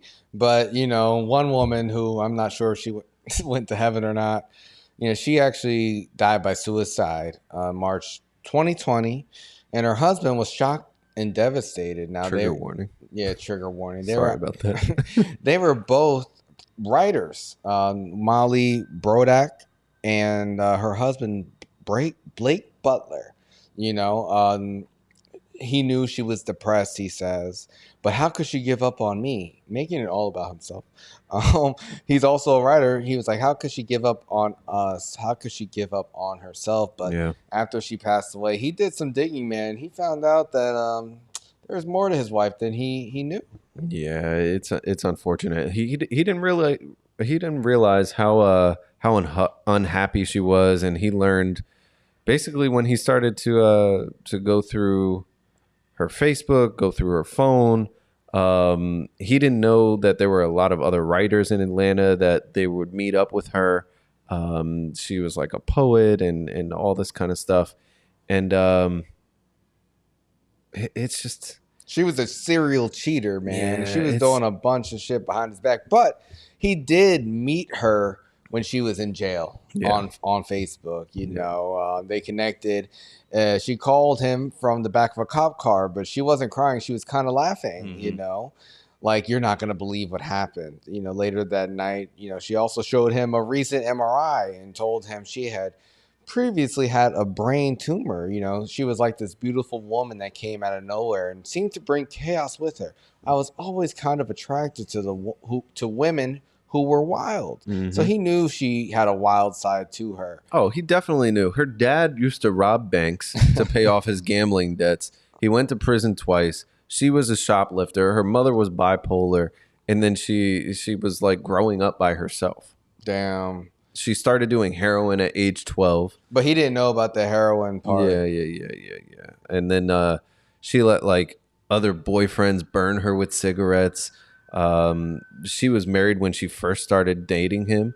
It's just, all the red flags, man. Yeah, there's a lot of stuff that was going on behind the scenes, and this guy was completely oblivious. Yeah, but after she killed herself, he went looking through her phone and her photos, which, I mean, I always say you shouldn't do while you're with someone, but after they die, whatever. Like, I guess it's warranted. They're not here anymore, but she can't defend herself and explain this. But he did find troves of photos of her posting in lingerie and with sex toys, along with videos of her pleasuring herself and saying the names of other men in a baby voice. Crazy.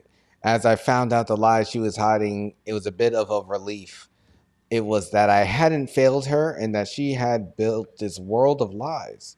He started writing the book Molly about a month after her death. This man wasted no time. He was heartbroken.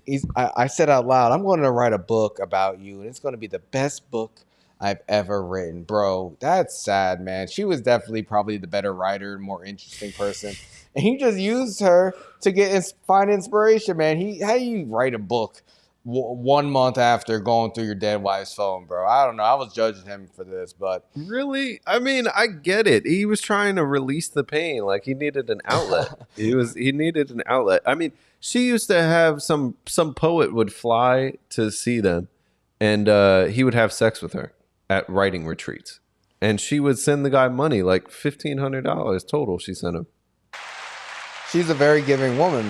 Clearly, she was like having sex with some of her students as well, I believe. And, you know, the thing that creeped me out was, you know, her saying other guys' names in a baby voice. Like I would be done. My reaction wouldn't be like, let me write a book about this and talk to newspapers about this. I'd just be kind of sad and depressed. But I have a feeling that he always knew she was crazy and maybe found some sort of inspiration behind her craziness. Maybe it made his life interesting since he's a writer. But he obviously knew what he was getting into because, you know, she was upfront with at least some of the stuff. Not all of it. Some of it. But yeah, she was clearly going through a lot. Rest in peace. But hopefully he can get some help too, because he don't sound like he's doing too well. Bro said he was relieved after watching that. Like, you're relieved? Oh, it wasn't me. Like, you knew she was crazy and demented. Like, you know, rest in peace, bro. That was, yeah. When I first saw the headline of this, my wife was a serial cheater with a secret life, and I didn't discover it until after she died. I was like, wow, I really kind of felt bad for the husband. But when I read the article and saw how they met and him knowing all this stuff and still moving forward, it kind of changed my outlook on it. I don't know. I mean, do you feel bad for her instead? Yeah, she was suffering. She was suffering clearly, and he knew, you know, that she had a rough past. I don't know, Troy, what did you think of this one, man? I don't know. It felt like I was reading like some crazy like Reddit story or something, you know, finding out that like your dead partner has this whole secret life. I was like, wow. It was very sad. You know, clearly she was dealing with a lot. And, you know, people deal with grief in, you know, certain ways. Like if I found out, God forbid, my wife had this whole secret life, I would be, one, very upset. I'd be like, what am I doing? And then, you know, maybe you're going to try to get back by quote unquote exploiting her story or sharing her story, and then that can help you feel vindicated or something. I don't know, but it was interesting for sure. Yeah, I don't know. I mean, I wouldn't run to if someone died, I wouldn't run on the live and be like, oh yes, this is what I found. Like, I'm expressing myself and making this public. Like, I think that's a little bit fucked up. I mean, but if you're gonna do it, you might as well try to sell some books off of it. Shout out to Jada Pinkett. She did it while her husband was alive. I'm still. I mean, I don't know if this book about Molly ever came out. There's a New York Post article instead, so maybe the book was a flop. Yeah, I'm not sure. Maybe he's just not finished with it. But yeah, it's crazy what's going on out there. You know, we talked about the pastor on OnlyFans, but we also talk about artificial intelligence, and now we have AI models who make over $10,000 a fucking month on OnlyFans, man. That's crazy. Fucking why are we working? Like, why do we work, man? When I read this article, I was like, I wonder how much effort it takes to like create an AI model and then like run the account and stuff. I feel like it's a lot. Bro, no, it's not that much, man. All you need is a generator. You can do it by yourself. You know, they act like it's a lot in the article. You know, they say that people are attracted to this AI model knowing she's not real because, you know, people follow lives, not images, which honestly, I'm like, this isn't a life. So how is this how is that relevant? They're like, the creators were tasked to tell a story with her content since she isn't a real person. You know, a lot of thought has gone into, what's her name? Aitana? Aitana? Oh, AI, I get it. Yeah. Aitana. A lot of thought has gone into Aitana. We created her based on what society likes most. We thought about the tastes, hobbies, and niches that have been trending most in recent years. So she's just a poser, but she is pretty hot, man. What do you think about her? She has an Instagram following of over 132,000 followers, even more than the Brazilian pastor on OnlyFans in real life, man. Do you think this is the future? It probably is. I mean, people have been doing this for a long time. I remember when they first came out with like Tinder and stuff, bots were messaging you and things like that. It was either stolen from somebody else's profile or they like edited the picture so the face looked different from somebody else, but the body looked the same. Like, there were a lot of weird things going on, and it's only getting worse. They're doing it all the time. They said that the team right now, because they have a whole team working on this profile, they charge up to $1,000 for an advertisement. Damn, for a fake person. Yeah, that's crazy. It's nuts. They're getting a bag off of this. Yeah, I mean, could you ever see yourself following AI models or paying for their all exclusive sexy content? Definitely not paying for anything. If I was following the page, it would probably be because I didn't know it was an AI. You think they look this realistic at this point? Some of her pictures look realistic. Now, other ones you can tell like they did way too much, like, I don't know, like shading or something. Like she looks plastic. But I mean, a lot of girls on Instagram look plastic too. That's a good point. That's a good point. It's hard to tell. Yeah, it really is hard to tell. And with some of these like designers and UI UX people, like they know exactly what they're doing. They nice with it. They even got one of these pictures. She looked like she's sweating a little bit, and I'm like, oh snap! Like it's hard to tell. It really is. I wouldn't want to follow one of them. Would you? Hell no. I would never want to follow no fake AI person. Like I don't get the appeal in that. If I want to watch a cartoon story, I'll watch like a movie or something. I'm not following a fake life on social media. Yeah, she looks good. She looked real. Like it looks real, but still fake. You know, like it's not. It looks real, but it looks like this was like a real photo shoot. Like I don't know. It don't look. It still looks a little cartoonish to me, just a little. But it does. It is realistic. It's not. Yeah. I don't know. I would never. It freaks me out that people spend money on this and they can make that much per month. That's crazy. But it also inspires me, man. Like I feel like we should be doing this. I know, right? Yeah. I don't know. Like I feel like we talked about people marrying AIs, and now we see people paying for AI strangers. Yeah. Which is worse, man? Marrying one. Because they really be falling in love. Like that's a step above. That's a step above. But the interesting thing I really found about this article is so there's essentially like a whole subscription-based platform called FanView. And they have like a ton of AI models. It's basically competing against OnlyFans. That's crazy. That's nuts, man. I wonder how much the top models make. I don't know, but it's different.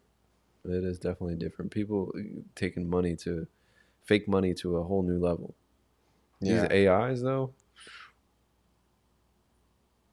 it's a good thing they ain't real. Why, you get them pregnant? No, I have a girl. I'm loyal. What you talking about? Black men don't cheat. The fuck? Is it cheating when it's an AI? We talked about that too. I can't remember what I said at the time, but the way these AIs looking is cheating.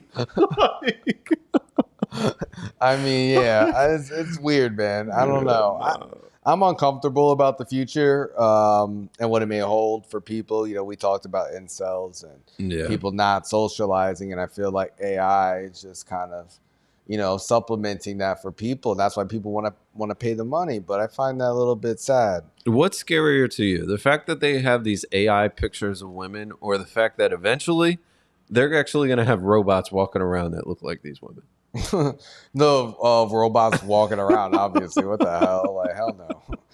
Bro, I'm afraid of them like killing me and having a robot me around, but that's a different story. They're gonna come up with the same shit from iRobot, where it's like, all these robots have the 3 laws. They can't hurt any human beings. Bro, I don't believe them. They're liars. I saw Megan. Yeah, I know what it is. Exactly. Troy, what did you think about this story? And do you think that AI is gonna like take over other things away? It's kind of taking over this type of thing. Yeah, no, I definitely think AI is slowly but surely on the rise. In like the next 10, 20 years, I think it's gonna be a whole different landscape. Kind of like that movie Her, where everyone's like falling in love with their phones and stuff, and you have Scarlett Johansson talking to you, or like Blade Runner, where you can literally get Ana de Armas projected in your room and stuff like that. Like I think that's next. That's coming soon. That's just the prototype right now. Yeah, I would love an Ana de Armas projection in my in my room, but it's not the real thing, bro. It's not the real thing. I don't know. A lot of you people paying for that probably don't know what the real thing is like, but trust me, it's better.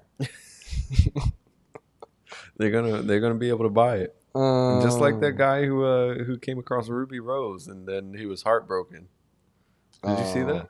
I didn't see him be heartbroken. I just saw the picture of them together. Oh yeah, so that he just random to come across her and they cross paths at the mall or something. Easy when you're stalking someone.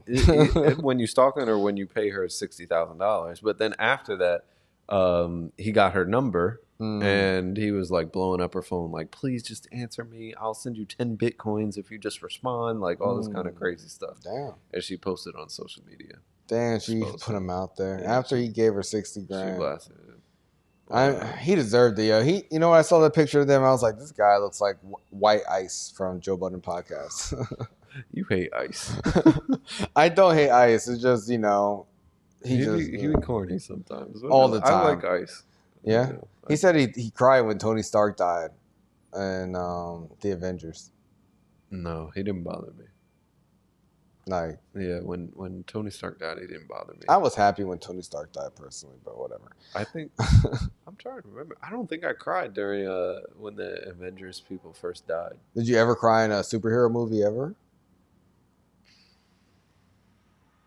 Not off the top of my head, no. What about you, Troy?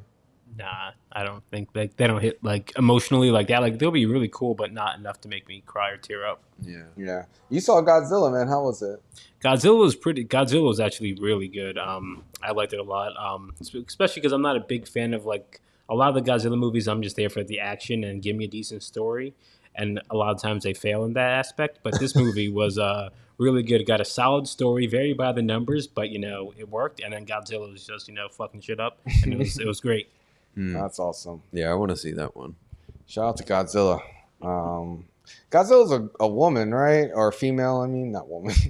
Isn't it a female? I thought it was. In one of the movies. So. Yeah. She like I think late some of them, but I think that was like, that was Zilla one. That was the one here that they don't really claim. Oh. It's like they're like redheaded stepchild, like keep that one over there. So like the first Hulk movie? Exactly. Yeah, I mean, because Godzuki is Godzilla's child, right? Mm-hmm. So Godzuki? Yeah, Godzuki. You don't know Godzuki? No. He like blows like rings of smoke. Just smoke? Yeah. The little Godzilla guy? No. Yeah. I never saw it. Godzuki, man. Why you make him little like this? Like, nah, he's way bigger than this. You ever see Godzilla versus Mega Godzilla? It's like the metal version of Godzilla. Oh, yeah. I did see that one. I saw Godzilla versus Mothra, Godzilla versus King Kong, Godzilla. Just Godzilla. So shout out to Godzilla. Yeah. Some of those old movies were so bad. Oh my god. I mean, terrible. But I feel like the first Godzilla. I don't know. I haven't watched it in a while. It actually holds up, and the good thing about the original Godzilla is just to know that it was based upon the bombings in Nagasaki and Hiroshima. And Japan, that was kind of their version of, artistically showing the impact of like a major disaster like that. So pretty much, it's crazy, knowing what art can come out of destruction. But anyways, guys, damn, I wanted to talk about this Frontier shit, this Frontier flight that's been on our topic list, the one where they're freaking out. But I want the video for that because I can't properly explain it. It's great. I'll have it next week. Yeah, and we're already like over 2 hours anyway. But yeah, Frontier. I feel like if you get on a Frontier flight, you get what you pay for. Like, I still haven't been on a Frontier flight. I've flown Spirit. No, I haven't flown Spirit. I've flown what's that one to Canada? Porter Airlines.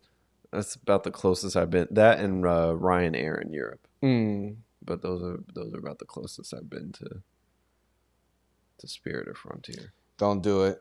Unless, it's a quick weekend trip. All you need is like a backpack and you don't care. But if you can avoid it, I'd say avoid. I've done it like a handful of times. But seeing these recent Frontier news, I'm like, yeah, don't do it. But yeah, guys, next week will be our final episode of the year.